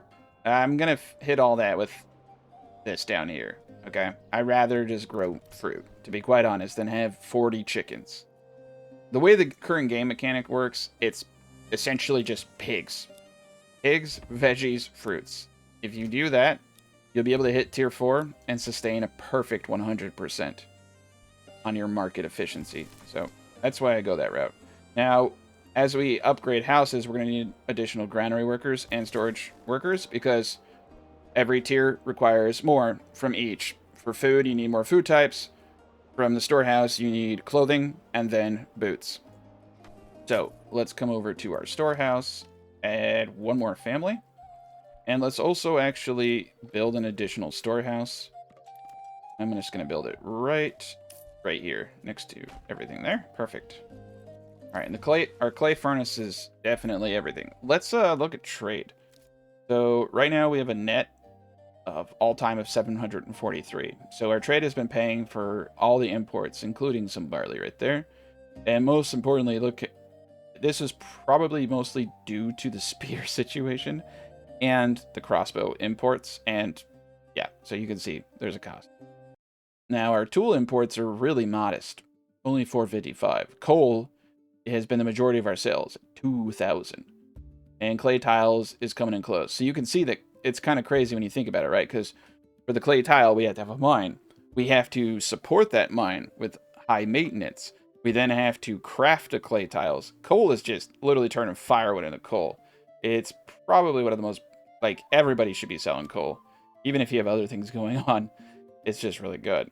So let's do the last 365 days. We're actually negative, primarily due to, building our crossbow army. So these prices are going to go down. Also primarily due to importing the 20-shaped stone. So our goal now is to get that church up so we can get to tier 3. We need an upgraded church. So we're going to get the stonemason station, and we're going to cap our dress stone at 20 for what we need. Now, if we look at the ratio, I think it's 1-to-1. So I don't think we need to import anymore. So we're going to stop importing rough stone. We have no one to build. Oh, man. Yeah, let's take one into the logging camp. Oh, I just realized I accidentally put people in the logging camp after telling them to do that. That's my bait. All right, I didn't realize. They're so close together. Okay, we're gonna boot this down to one in the logging camp since they're both full. But now you can see once you put a person in there, it takes maintenance out of it. Oh, bad. Sorry, guys. All right, we got piggies. We got piggies everywhere. Let's keep upgrading these houses. Want to get that +1. And clothing, you'll have more clothing than you know what to do with. We have 80 clothes already, and we're not even at our peak.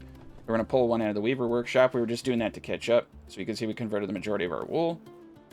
And we're just going to ease in. And look at that.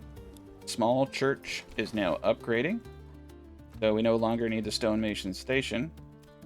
And we're going to upgrade. We're going to take one out of here, place one in here, and upgrade it. The reason I do that is because I don't want to have to come back and look at it again. So if you put a person there and upgrade it, you don't have to worry about it. All right, and mushrooms, I think we're doing a good job. So the quints are now mature. Apples and pears are still growing. We're not getting our full yields there. We have the bakery going. Now the communal oven, it doesn't produce as much as the tier 3 bakeries, but the one advantage is it will produce both types of bread, whereas with these you have to dedicate one to wheat and one to rye, which is kind of a pain. Now if we come up here, we can see we have 23 pork, and we're going to get some mutton going here shortly. And we got the church being produced. I really love the visuals in this game. This is what the city looks like right now. It's coming along really nice. And bingo. What's his name-o? Got it. Perfect. Okay, so now we can go into tier 3. But it's going to be a bit. So looking at our tier 2 houses, we need fruits and we need booze. We're going to save up our money and then we're going to make a great push. Right now, I'm just kind of like letting everything naturally accumulate. The first harvests are always the worst. So 17 wheat, not a whole lot. 38 barley, 17 wheat, 31 rye. We're going to need to think of something else to do with our economy if we're going to make it. So let's take a peek. Let's look for the highest selling items we can. We need to add something additional. That is the one case for honey and wax. You make honey and wax, and you do sell for quite a bit. Wooden parts sell for 3. We will sell clothing at some point, but they don't sell for much. Not enough. Boots are great. And yeah, boots sell for 7, ale for 6, but we can't import enough. Unless we take another region, we can't really do anything economic with that. Warbows sell for 2. Small shields and large shields sell for 2 and 3. They nerfed those because they were broken. Okay, so I'm going to break some rules here. We're going to make a joiner's shop. And we're going to look at what we could turn boards into. I think we're going to need to boot out some kind of woodland economy here. Because we need one more trade item. Okay. So let's look at the joiner's shop. So 2 planks make 1 wooden part. 1 plank makes 1 small shield. 2 planks make 1 large shield. So 2 to 1, right? So for wooden parts, they sell for 3, but it takes 2 boards. That means 1 board is worth 1.5 regional wealth. For small shields, it's 1 to 1, which means 1 board, when converted, is equal to 2 regional wealth. Large shield, the same thing, 3, 1.5 ratio, which would mean that to get the most money, the most bang for our buck, small shields might be good. Now, will they produce, however, one faster than the other? I have no idea. But I do know that 2 is bigger than 1.5. So we're going to start making small shields and selling them. Now, a plank on its own sells for 1, right? So we're turning that 1 into 2 by adding some manufacturing. It's just 1 person, so we're basically doubling the amount of money we can make per board by turning it into something worth more money. Now, you could actually argue... Ooh, you could actually make that argument. Yeah, it's a 1-to-1 on warbows. So warbows are also good for trade. So we have enough crossbows, so we're going to sell both warbows and small shields. And that way we can make some real money. Okay. So let's export small shields. I'm going to buy a route. And we're going to export warbows, and I'm going to buy that route. And we don't need any warbows or anything. Actually, let's keep 30 on hand. Just, you never know. Small shields. Well, I mean, technically, I can make sidearms now, too. Small shields, same thing. Let's keep 30. Now, with that said, we're going to need to increase our production of boards. So let's get another saw pit up. We are going to have a lot of people. Trust me. A lot of people. Over here, I want to get my farming correct. Let's place 2 people here. Assign livestock. Now we have the stable over here that can hold up to 4, so that should suffice. And we're going to pull 2 out here. That will give us the 4. Now we have literally an ox per field. That should help them out. So yeah, barley 38. And like I said, you need at least yellow to get meaningful yields of barley. And that's not too bad. In fact, I'm going to break the rules. We're going to do barley over here at 27. Yeah, let's break some rules. Barley over here at 28. My understanding is it needs to be above 30%. But you know what? They're always changing stuff. So let's just do it. And we're going to... We've increased the fields by 2. We technically should get another farmhouse. They seem to be doing all right with the 2. So let's go to 6 families. Now we have 6 fields going at any given time. And let's try that out. The more I can produce barley, it means the less I'm spending and more of that resource I have. Okay, so we'll get that up. And we're also going to need to increase our production of logs. I'm actually going to take everyone out of this camp and put one here. Ooh, we're going through this fast. And that's going to impact our coal industry. Yeah, we don't have a whole lot of wood. That is the danger of what we're doing, but it's okay. I'm going to place 2 logging camps down here. And yeah, we should definitely always have a ton of logs. Let's get pitching posts down here. Let's let them build that out. This is going to be our new Goldilocks zone. And let's get a forester. Yeah, you can see we need more hitching. Oh, no, that's the pasture. Yeah, we're getting big. Ooh, we got too many competing priorities. So until I get 30 sheep, I'm just going to expand the pasture size. And then when we slaughter all the lambs, I will delete the extra pasture. We'll just put it right here for now. Make it big. Random road right here. And the enemy is coming. But that's... Oh, wait, no. So what's happening for some reason is when the Lord procs a bandit camp, it's showing as me being attacked. So yeah, he procced this unit, and it's saying enemy is approaching. But he's fighting it. It's weird. Alright, so I think we're doing the right things. Now we got 2 saw pits going. And this is just going to stay up here. Oh, no, this is actually hitching post problem. Okay, now it was both problems. That's okay. Let's make sure we're upgrading everything to stables. We got 2 over here. There. I'm going to get up a few more. Yeah, let's just use this back part here for stables. It kind of makes sense to have a bunch of stables in the middle of the town. That will look good here. And we'll get up 6 of those, upgraded the stables. Let's speed it up.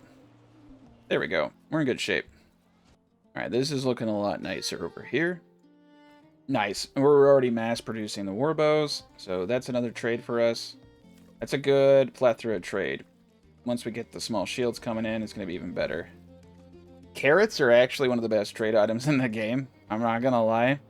Carrot, like, I hate to break the historical vibe here. We're not going to. We have enough for a few more plots, right? So what we're going to do is we're going to become carrot merchants, but with historical accuracy. So these aren't going to produce as much carrots because I'm going to try to make it look pretty and curve with the road here. So yeah, they're not going to be perfect, but they're going to be historically awesome. And we're going to trace this. Yeah, we need to get our economy right. And the best way to do it is with carrots. Now make sure that none of the people working on these farms are working. None of the people working in these veggie fields are working in the farms. You'll have issues. Okay, perfect. And yeah, so we're going to turn this into a massive carrot farm. These are a little bit wider. Okay, so that's not going to give me the yields I want. Oh, my bad. I broke my rule. It needs to be See, that was actually a good way to show you. That's why I add the hunting camp. You need that little bit of extra tap to get that proper yield. Now we can put these guys in, correct? Failing upwards, guys. Failing upwards. See? Isn't that healthier? It even pushes this down a bit. Now that is going to yield us a godly amount of carrots. So much, in fact, that maybe we want to sell cabbage as well. But if you come over to the trade post and we look at the beautiful, beautiful things we can do. Carrots are a minor route. They're a little easier to sell. Cabbage. Cabbage sells for 4. Cabbage is God. So we'll get those up, and that will put us at 36 plots. We also need a little bit of room. Yeah, we're going to need a lot of wheat, a lot of grains. All right. So clothing is no longer an issue. It's going to be alcohol production. We'll turn that on momentarily. It's actually kind of good we're building these things out because we need someone to help with the malt house. So let's see. We got the small shields going. Let's actually boot this up to 110. Same with the bows. Blacksmith is going strong. We can make crossbows when we need to. I mean, we could buy a trade route for iron slabs and kind of boot that up, but I'm happy with what we got going on. All right, we got money coming in now. We're in good shape. Yeah, I think we'll focus just on 1 cabbage and 2 carrots. Get these extensions out. These are good plots. 32 lambs, 24 sheep. They take forever to grow to sheep. Now you get the same. The reason I'm going to keep the sheep and kill the lambs because you get the same amount of meat and hides. For now. These things are all, you know, subject to change, right? We have 8 free ox. Upgrade all of these into small stables. Alright. I'm going to get this gent into cabbages for 125. That's not bad. Now I'm going to try to, like, connect all this stuff together. I feel like it should. Road coming down here. Looping and then connecting over here. There we go. That makes it just feel better. I hate having just this hard angle. You know what I mean? And we should place some extra wells around. Let's see, we can put a well anywhere we want. Another well right here would be good. Yeah, right there. And then we should place a well. Now, remember what I told you earlier? There's only 2 things they travel for. That's firewood and water. The wells are actually intelligent to have. That way they're not having to gallivant across the whole map to get water. But it's not that big of a deal. We'll put one down here too. Okay, cool.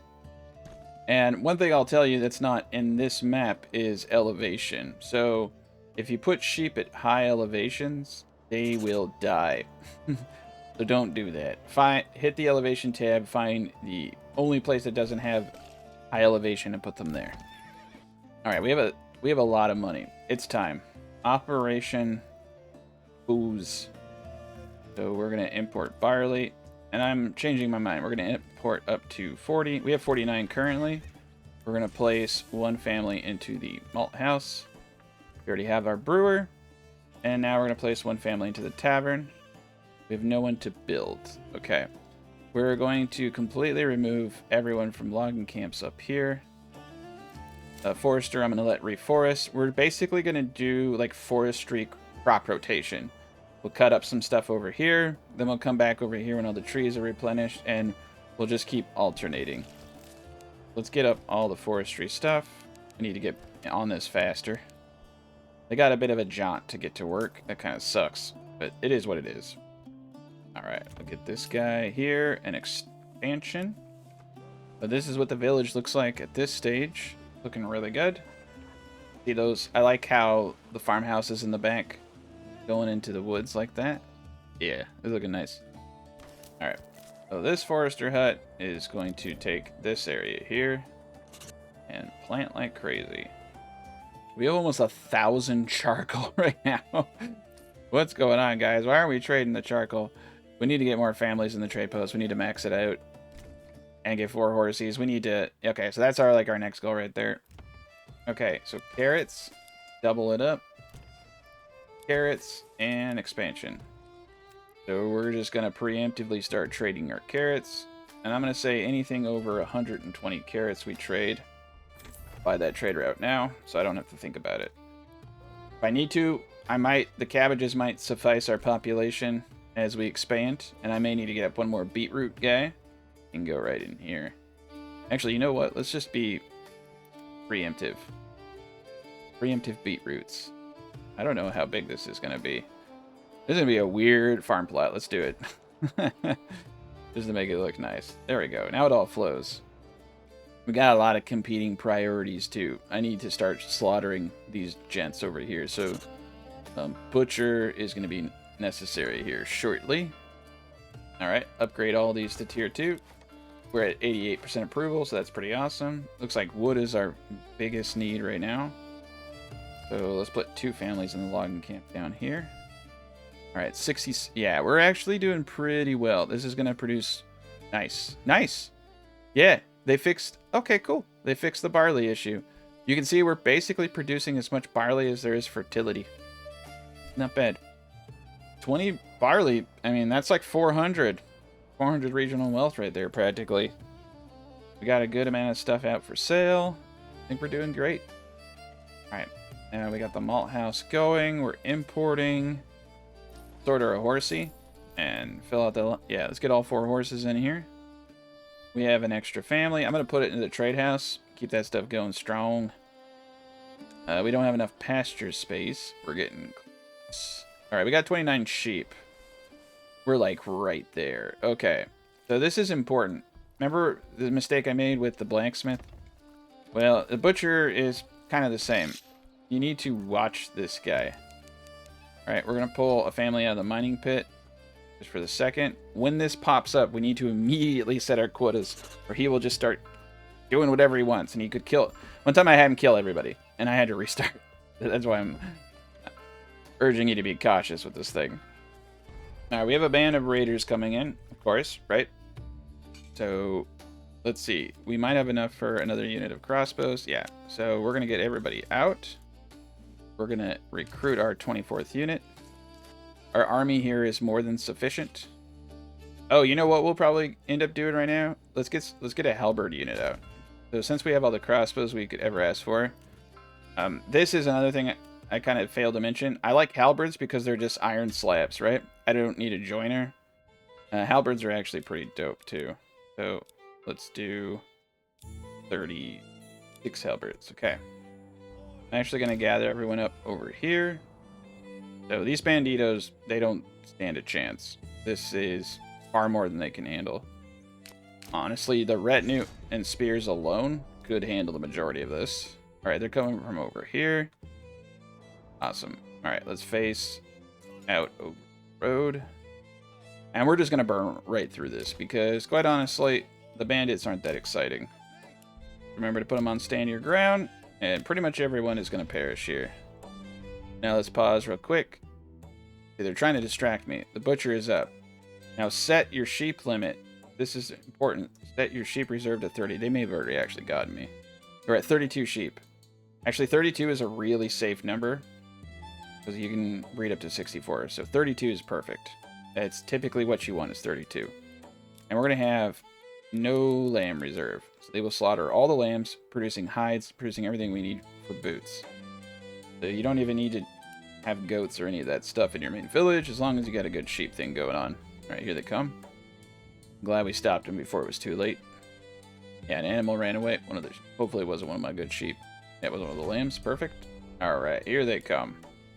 So like I said, we're just going to eviscerate them with our crossbow units. They're already kicking ass. Alright, what they're trying to do is get around my crossbows to ambush them. Move out of the way. Alright, they're acting a little weird. The AI needs a little bit of improvement. That's okay. Alright, they're coming from the flank side. We got it. Broken. Alright. Everybody back to work. Like I said, simple. And the bodies will just disappear. Don't worry about them too much. I never do. Alright, and we're going to have our first massive carrot haul. So, a lot of carrots, a lot of cabbage. Make sure that no one's clipping over here. Perfect. And I have had issues, by the way, with both the blacksmith and the brewery, where they get stuck and they're not producing. And reloading solves it the majority of the time. Come on, brewer. Do your job. Yeah, waiting, crafting. All right, so they are working. We do have someone in the malt house. We do have ale production. Oh, the forager hut pantry is full. That tells me we need another granary worker. We're probably going to need it anyway. And we need another storehouse worker. So let's do that. There we go. Aha. Good. Yeah, not bad yields either. Like, we should be making some bread and stuff here. Got 11 wheat bread. You need 1 thing of bread to upgrade from 3 to 4, and you need 2 things of bread to maintain perfect happiness at tier 4. Yeah, they didn't have enough market stalls to get the fuel. That's fine. Let's place that family back into the mining pit now. Forest is slightly coming back. Down here, it's going to start... going to get crazy down there. Get a ox down there. Alright, now the mutton is going to come in like crazy. You see we have 66 mutton. We'll be producing about 120 mutton a year. A little over, a little under, it depends. Alright, and almost 1,000 charcoal. No yarn. We're having a hard time keeping up, but we have 156 clothing, so clothing is not an issue. Man, we got a lot. This is where you start growing pretty fast. Gotta watch our clay, though. 356. Ooh, we're getting close. Yeah, we're getting real close. And for the saw pit, we're going to set our plank limit to 200 now. Because we just need a good reserve. Nice, we got tier 3. So right here, this is going to be extra beetroots.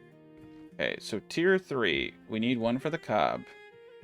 Prefer to do these houses. It's going to be the houses closest to this dude. You know what? Screw it. Just get him to tier 3 for that money. And the booze is starting to come in. We've a lot of money. A lot of money. I may even start importing malt at this rate. We did set quotas and limits, okay? Alright, we're going to hold off for now. Yeah, it's saying not enough pasture space. Sometimes it just stays. So now you can see we have 32 sheep. And every time there's a new lamb, we will slaughter it. And we will get a good amount of meat. So now we have both pork and mutton. Eventually, I can change the pork out for sausages. That will give us 3 types of meat right there. That's why I mass-produce pork. It's just better. We do also have fish. And so the fish is in meat. We have the 3 types right there. We may not even need to do sausage. I like to just try to mass-produce at least 3 types. I mean, the main reason that I do pork versus chicken and goats and all that is because you produce more meat. More meat good. It's that simple. And I can convert pork into sausages if I want another type of meat. At a huge ratio. Because it's 1 pork and 1 salt makes 2 sausage. And we can import salt pretty cheap. Let's take a peek. For 14, not that cheap.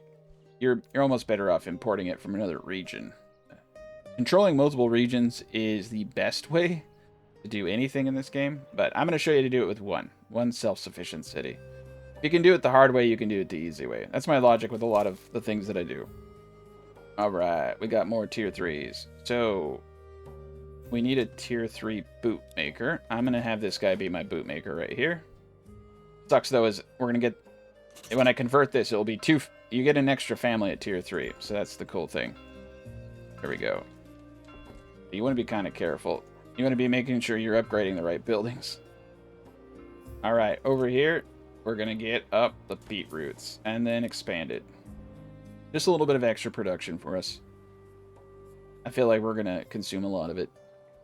Alright, so now we have more trade than we know what to do with. Let's get a 4th family and a horsey. And we have more than enough trade to do what we need to do. Alright, yeah, right. Good amount of barley. Yeah, that's not bad. 20 barley isn't that bad. They're making good changes to the game. Alright, we don't need the livestock trader anymore. I'm just going to destroy this building. I don't like looking at it. In order to get rid of this, I just need to reload. It glitches out. They're having the darndest time keeping up with the malt. Even though we have barley. Wondering if I should stop storing it over here. Yeah, all the barley's over here, so they got to cart it. The malt house here. Slight logistical issue having it all here. Then if I make the malt over there, though, then they have to cart it all the way to the brewer. I'd rather... Yeah. We should let barley be stored here. And malt. Yep. I'm not going to allow malt to be stored over here, though. It's too far away. Perfect. Okay. Yeah, I'm changing my mind. We'll have the ability to store barley here and over here. I'll have to just eat the logistic cost. But likely what I need to do is put 2 families into here. And yeah. Okay, I think we're good. Let's put this up to 60 as our production limit. We just need 2 people running stuff. He's plowing by hand, plowing by hand. I think what we need to do here is fire these people. They're working on the crops, and it's causing issues. Because as we saw with beetroots, they harvest 4 times a year. 4 times. So what I'm going to do is just reassign this person here to the malt house. And reassign this person here malt house. Because they have no competing jobs. Now, we have to figure out where we lost people. Alright, we lost one in the storehouse. That's fine. Put him back. Hit the tab. We can just peek around. Looks like we're good here and there. Come down and make sure we got people everywhere. Alright. Got 2 down here. I'm going to hold off on the forester down there for a bit. Okay, we're in good shape. 3 and 3. Perfect. Alright, now the malt's flowing again. Perfection. Gotta be careful. And let's continue to upgrade everything to the higher tiers. Boards are becoming quite the issue. At this point, what I do is I assign livestock to the saw pits. We have plenty. We just need to make sure that they have a guaranteed person bringing the logs up. Nice, this forest is starting to get up again. Alright, look at that. We can get these farms to tier 3. The more families we have, the faster they get through this, and the less inefficiency in other jobs. That's another thing I like about this. When you do get 4 families, you can have them do whatever any job you want. Because they'll get all their stuff done and they'll be back to work. So that is the advantage of having more families. You're not going to yield more, but you're going to get through it quicker. Alright, the brewer's doing a good job. The tavern's right here. Sometimes setting an overstock just kind of helps them. Overstock basically means they'll have 10 more than they need at any given time. That just kind of helps. The AI does a pretty good job, though. We're going to place 2 people into the large tavern, though, to help move the goods a little bit faster. Alright, we're getting dangerously close. Let's get another granary worker. And as a precaution, 1 more storehouse worker. As we upgrade, our capacity needs will increase. Alright, so here's a tier 3 burgage plot. So you see we need 2 forage, 1 grain, 2 meats. That's why cheaper king. Between pork, mutton, we can also use fish, and quince and pears. We may need to get additional burgage plots for fruit production. Ooh, nice. Tier 3 on the fruit. We're running out of boards. We may need a 3rd sawmill. Well, let's actually see what the problem is. Timber. It's not planks, it's timber. We're not pulling enough. Okay. So we need to get 3 families, and we need to increase this. So now we have a 200% labor speed on those 3 guys. And let's see what we got going on here. Let's get another ox. Yeah. Let's get 1 more. Yeah, let's get the forester hut going now. May need to get 2 people down there in that forester hut. We're going to have a lot of people here in a bit, so you got to do something with them. Something useful. Alright. We're doing great, though. You can see carrots, beetroots. We have 3,000 regional wealth. 92% approval rating. So I'm going to try to get a little bit of money out of these people. Let's try 10%. See what could get away with 11. Nope. We'll do 10. It gives us a -8. Actually, let's do 8%. 7. I keep changing my mind. Sorry. 7%. That's a good number. Alright, now we got the booze flowing. The main issue is I don't have enough boards. Okay, so I'm not going to tier 3 any of these guys out. I like to tier 3 out the furthest buildings first. They become the hardest. Yeah, we'll tier 3 out all these farmers. That will help us with the inefficiencies they're causing. There's a good tier 3 there. Extra family for the workforce. Alright, tier 3s across the board. So here we are right now. This is what the city is looking like. Making really good progress, I think. Coming along nice. Okay, we're gonna... Unfortunately, we're getting really close to needing a deep mine. And we're getting 2 families per month because of our high approval. And that's awesome. We have 4 families that should be coming in shortly. And footwear will be the next thing that we get into. We'll need 1 worker in the tannery, and we're going to lose, unfortunately, 2 families when I get this bootmaker up, because it is a level 3 single burgage plot. So there's 2 families there. Pause. So here we go. This is what we wanted. Tier 3 bakeries. We'll lose a lot of families, but we'll double the amount of bread we're making. That's huge. All right, this guy over here can be tier 3 for sure. And let's start making our way down the line over here. The piggies. Yeah, any of the piggies can go to tier 3 for sure. So you can see now we have 8 living spaces, so we're going to start just blowing up here. The downside is it does increase our consumption, but the upside is it also increases our production, so can't have it all. Alright, we're not able to keep up with our timber needs. We're going to get 3 families going in the next logging camp. We're going to boot that up to 2. The double speed, too. We got to just start deforesting. We also need to get 2 people in the forester down here. We need to, like, just over-focus on this economy. It's very important. Get another person in the forester hut here, too. So next family member that moves in, he's going to go straight there. We're going to get up another forester hut down here. We get more people in. I think we just need to go kind of crazy. And we definitely need a little bit more ox. Okay, we should have a bit more fruit production. I think we need more. So let's see how many burgage plots do I have? 37. We can have a few more plots, 3 more plots. I say we utilize this spacing out over here. Yeah, this looks good. We're going to do that. These 3. Got a road right there. There we go. Now it's all full circle. Now will give us 40 burgage plots and a pretty cool design. But you can see this is going to produce less beetroots by quite a big margin. But it's alright. We didn't need too many more. We're producing quite a bit. We have 339 cabbage. So I think it's safe to say we need to trade cabbage. And we'll export any cabbage over 100. Let's do 125. Got ourselves on a trade route. Cabbage Empire. There we go. 23 planks. 10 timber. We're making our way back. Alright, get these guys to tier 3. Oh yeah, look at that. The tier 3 revolutions here. Nice, even these guys are up to tier 3. That means our alcohol production is more than sufficient. There we go. Bunch of tier 3s. These are all pretty much tier 3s now, except for this gent here. There's not a family living in there, that's why. Alright, we're sitting on 10 free ox. That's pretty decent. 26 pigs. That's right where I want to be. And trust me, I mean, our population will expand. You think 82 pork right now is a lot. It's not. It's almost not enough. And we're going through the fruit pretty quick. Yeah, so as we expand our population, we need to expand our production, of course. Alright, building requires maintenance down here. Sometimes that's just a bit of a... You know, we have 7 tools. We have plenty. It's just the distance is the issue. But that does kind of tell me, too, like, we are starting to use a lot more tools. So let's set a limit of 20. Let's have a little bit more on hand. Roof tiles, we're doing kind of a bad job. That's our bread and butter. Get a bunch more families. And we're going to have to upgrade this to a deep mine. Max that out. And let's get that at max capacity. Yeah, we're getting close. We have 78 left.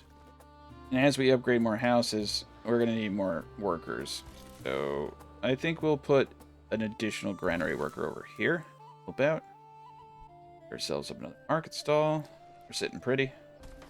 Alright, it is going to cost a lot of tools and boards per year. And we'll need to keep that going. We're going to need 4 people in here to keep up with production. Alright, I'm going to pull back down to just 1 logging camp. And see if we can maintain. What I might actually end up doing is, looking at the bow for a second, is thinking we pull back. Go back into crossbow production. Now we did do halberds. Great. Go back. I think what's going on right now is we just have too many things consuming. I'm going to turn off warbow exports. We'll stick with the small shields for now. There we go. That should help us. Just not enough. I mean, we're doing great on planks and everything, but we need to be able to upgrade our houses quickly. So let's pause the game real quick. Come back out over here. Everything here is tier 3 now. Now that that is upgraded. For these guys right here. They don't have families living on them. And these are all going to be orchards. Get those up fast. All right, now that all that stuff's tier 3, we're going to go down the line here. Upgrade all these to tier 3. All right, this whole row now is upgrading to tier 3. Brewer to tier 3. And all these piggies to tier 3. All right, and it's good to do this now because that's a lot of people. So all we need now is more bread, a little bit more fruit, and some boots. So we're going to try to remedy those issues. All right, so this is maxed out. We just need to make sure we have enough clay. 170 clay. Holy cow. Let's pull back. Actually, let's just go, let's go to 2 people. I'll keep the production, but that's crazy. And let's put an extra person in the storehouse here because I think it's going to get a little bit more needy over here. And let's place 1 more person in the large granary over there. That should help us out. All right, perfect. Now, down here, I do have 2 people in the forester hut. Let's put 1 person in the forester hut and just have them kind of helping out. There we go. This area is getting a good amount of trees, but, you know, not enough. We got 2 people. Yeah, it's kind of crazy how much resources we're using. I think the farming is good. So down over here, we'll do apples, then we'll do pears, and then quince. I don't care too much about quince. Let's double up the Burgage plots. Those going. Nice. I think we're healthy. We're selling a lot of carrots and cabbage. We have 100% ale production. We're going to place 1 into the church. Now, the church will bury your people. You can see it needs 2 stone per year. But it won't bury your enemies, but it'll bury your people. And right now, there's no real issue. But I bet you in the future, that'll become a big deal. So, yeah, it's just the taxation that's kind of pissing people off. But we were getting +1 for every stage of Burgage plot, which is crazy. We're going to have to start importing grains here at some point, because we won't be able to produce enough. There they go. They're at it. Pretty much everything is tier 3. What's going to take the longest time is for these trees to mature. Probably should have got on that a little bit ago. We're going to go through waves where we can upgrade houses now, because the consumption is just too high. So let's let everything catch up. Okay. So we have what we need now. Let's get the tannery up. And we're going to come down here. This is tier 3, so that's pretty good. Alright, we're going to make this our bootmaker. And then we're going to double our bread production. This is going to hurt. We're going to lose a lot of families. Alright, we're going to do 2 bakers here. Means we no longer need this oven. I'm just going to destroy it. Oh, we weren't... That's what the problem was. We lost our family there. Yeah, we had plenty of rye and wheat. That's okay. Yeah, we have 20. All right, so we just need to let time pass. We're going to get 2 a month. That's pretty good. And we need another granary worker. Okay. I'm just going to flood the granary here with people. Okay. So this gent here, he's going to make wheat. So now 1 flour will make 4 wheat bread. And this gent here, he's going to make rye. So 1 flour will make 2. So we just doubled the amount of bread we're making. That'll be great. Alright, everything's tier 3. We're actually doing pretty good on fruits, even without the extra help. Veggies we're doing great. Meat's holding in there. You know, it's winter, so we're going through our fish reserves pretty quick. Starting to make a lot of bread. You can see 49 rye, 62 wheat. And so the main catalyst holding us back is the footwear. So we just got up our boot maker. And we just started making leather. So I think we're going to be going to tier 4 here, like, right now. We only have 3 more free stall locations, so we may need to try to get some more stalls. Got a small little area here. Can I get 2 more stalls? Yes, sir. There we go. We're going to need more than that. Okay, we no longer need this pasture, so what I'm going to do, get rid of this field here, and we're going to get up more market space all in this area. There we go, 18. That's way more than I'll ever need. And then we'll clean this back up. There we go. Just like that. Perfect. Now we can expand our market area. Get some decorative shrines. There we go. I'm going to line roads here with shrines, just to give it a little bit of flair. There we are. We have tier 4 capacity now. So, first things we should get to tier 4 are our veggie plots if we can. What kind of sucks is right now they don't light up if you can go to tier 4. You just have to kind of click. So we're going to get all these to tier 4. That's money. Also extra families. All of that is good for us. Nice, we got some tier 4 piggies up here. That is a lot of tier 4 buildings that we're getting. We ran out of materials. We need more wood. You can see we're doing a good job down here. Clear cutting all that. The forest up here is making a comeback, so we'll come back up here in a bit. We have 450 clay. Holy cow. I do not need to double that. Alright, we'll leave it at 2 people, but I'm going to pull back. We have more than enough. Alright, we're going to increase the amount of people in the weaver and the tannery to keep up production. If I have to import hides to keep up with shoes, that's really not that big of a deal. I prefer to make the meat rather than the goats. Like I said, we're going to go through the meat pretty quick. Goats don't yield hides very frequently. It's like a couple a year. If you're lucky. It's pretty bad. You're better off just... anything that you don't have, you're better off just kind of buying.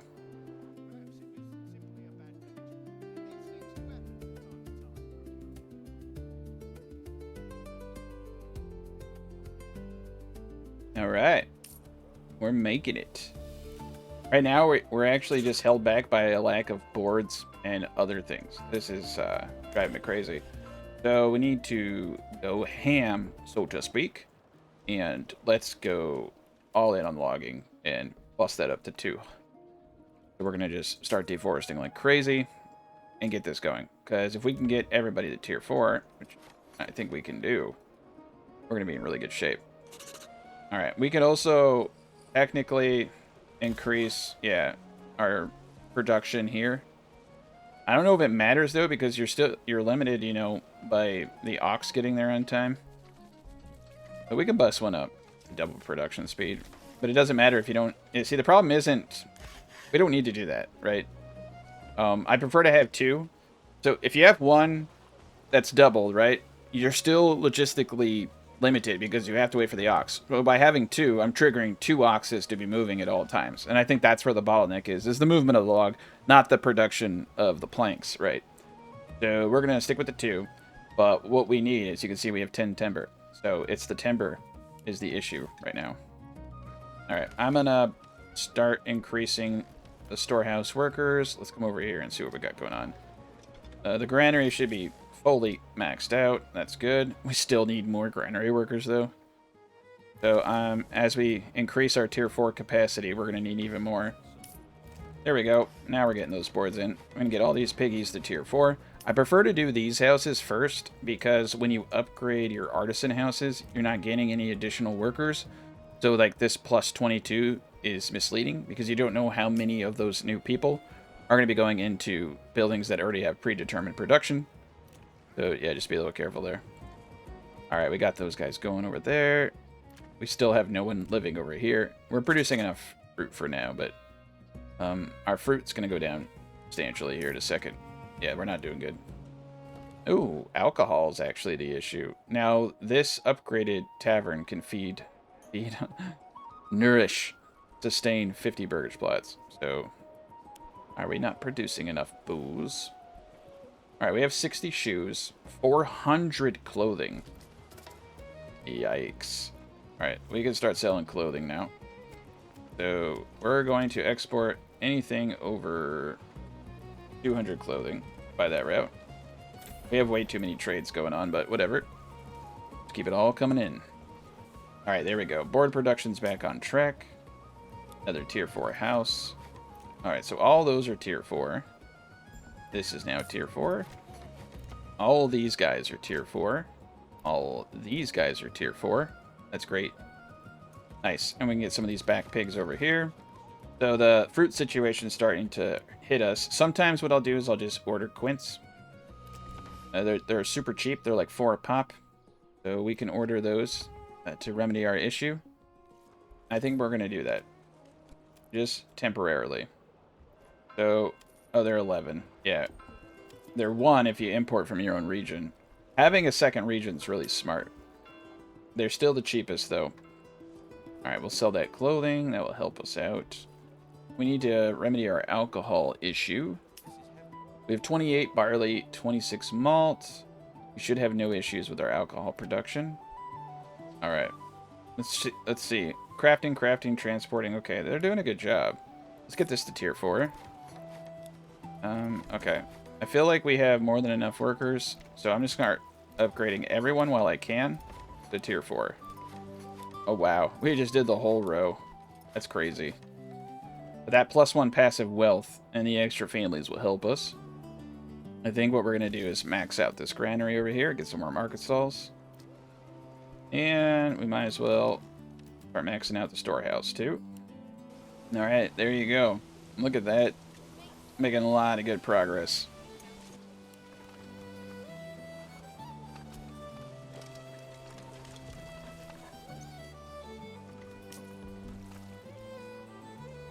Okay.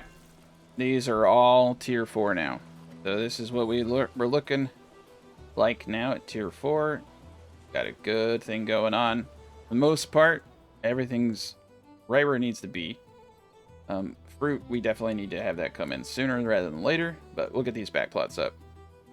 That's the great thing is when you hit tier 4, you just make so much money, you can pretty much import anything you're deficient in.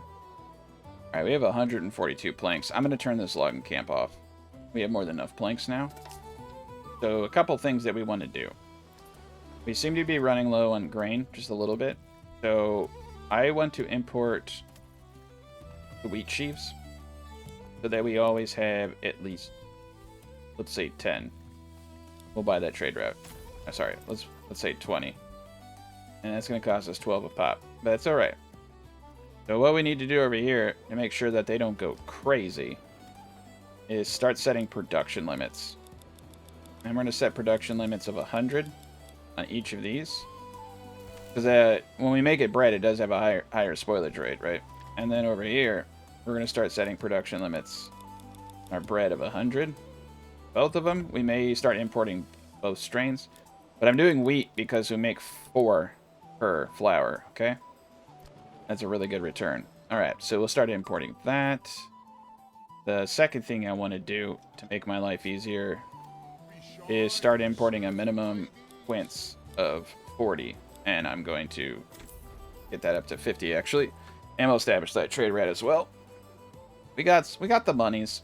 Trust me. As we get more tier 4 houses and more everyone moves in and the houses become active, the money will flow. Yeah, quints is kind of the one we have the least amount of, but I don't think we're going to need to make sausage, though it is a really smart way to double. It works better when you take a region with salt and import it. It makes a lot more sense economically. Alright, banditos are here. They're coming from right there.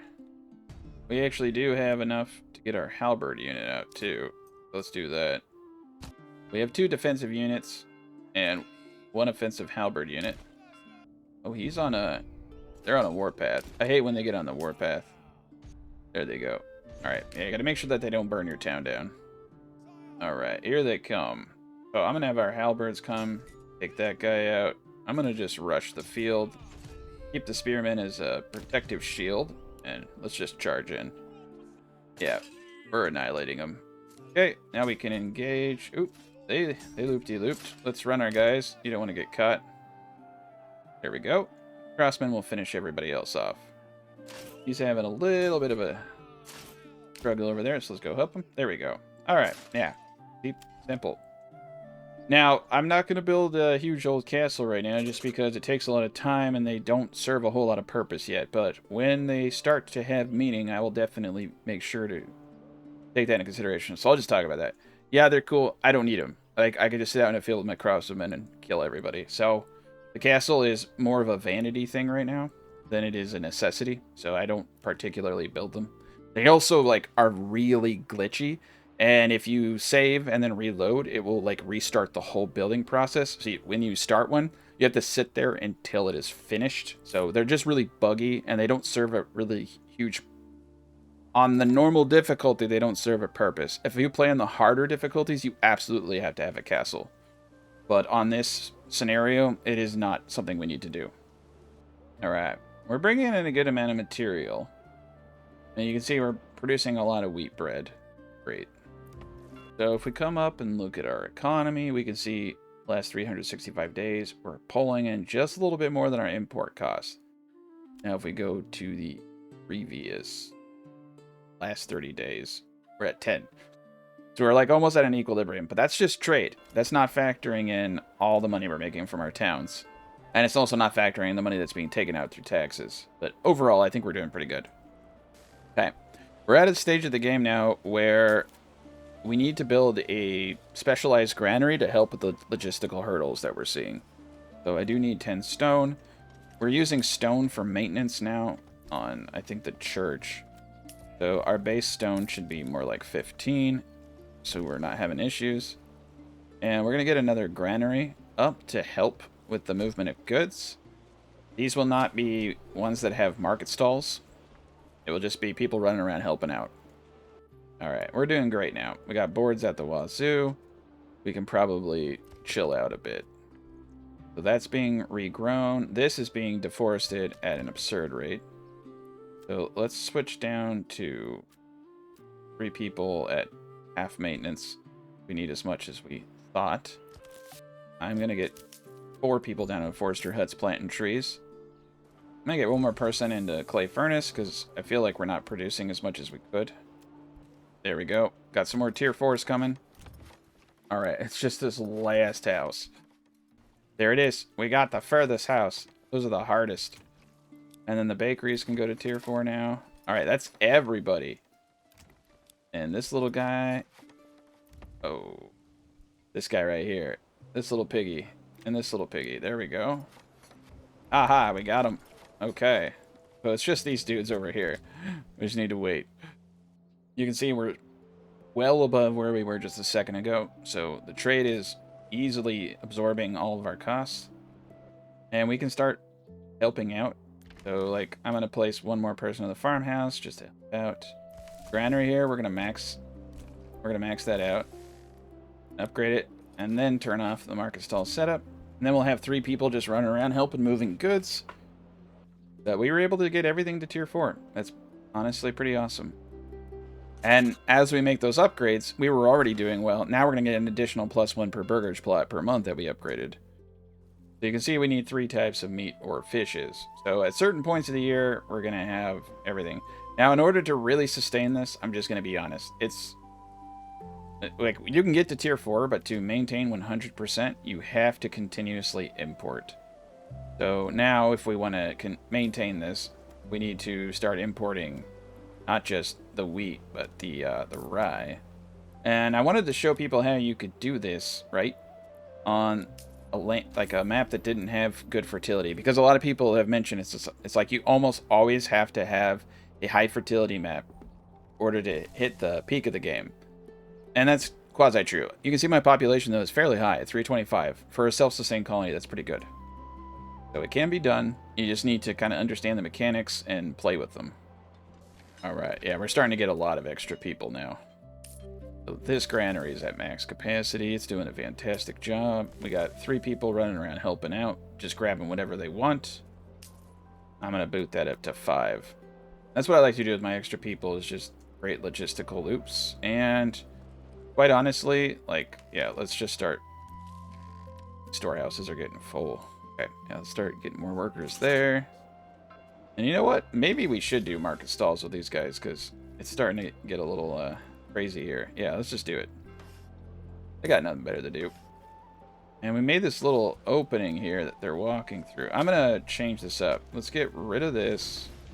Let's get a road right here into the granary. There we go. And yeah, now they have a little back way in. It makes it nicer. They were walking before, but I don't know. I think it's good to have a road. And let's just take a little peek around the city.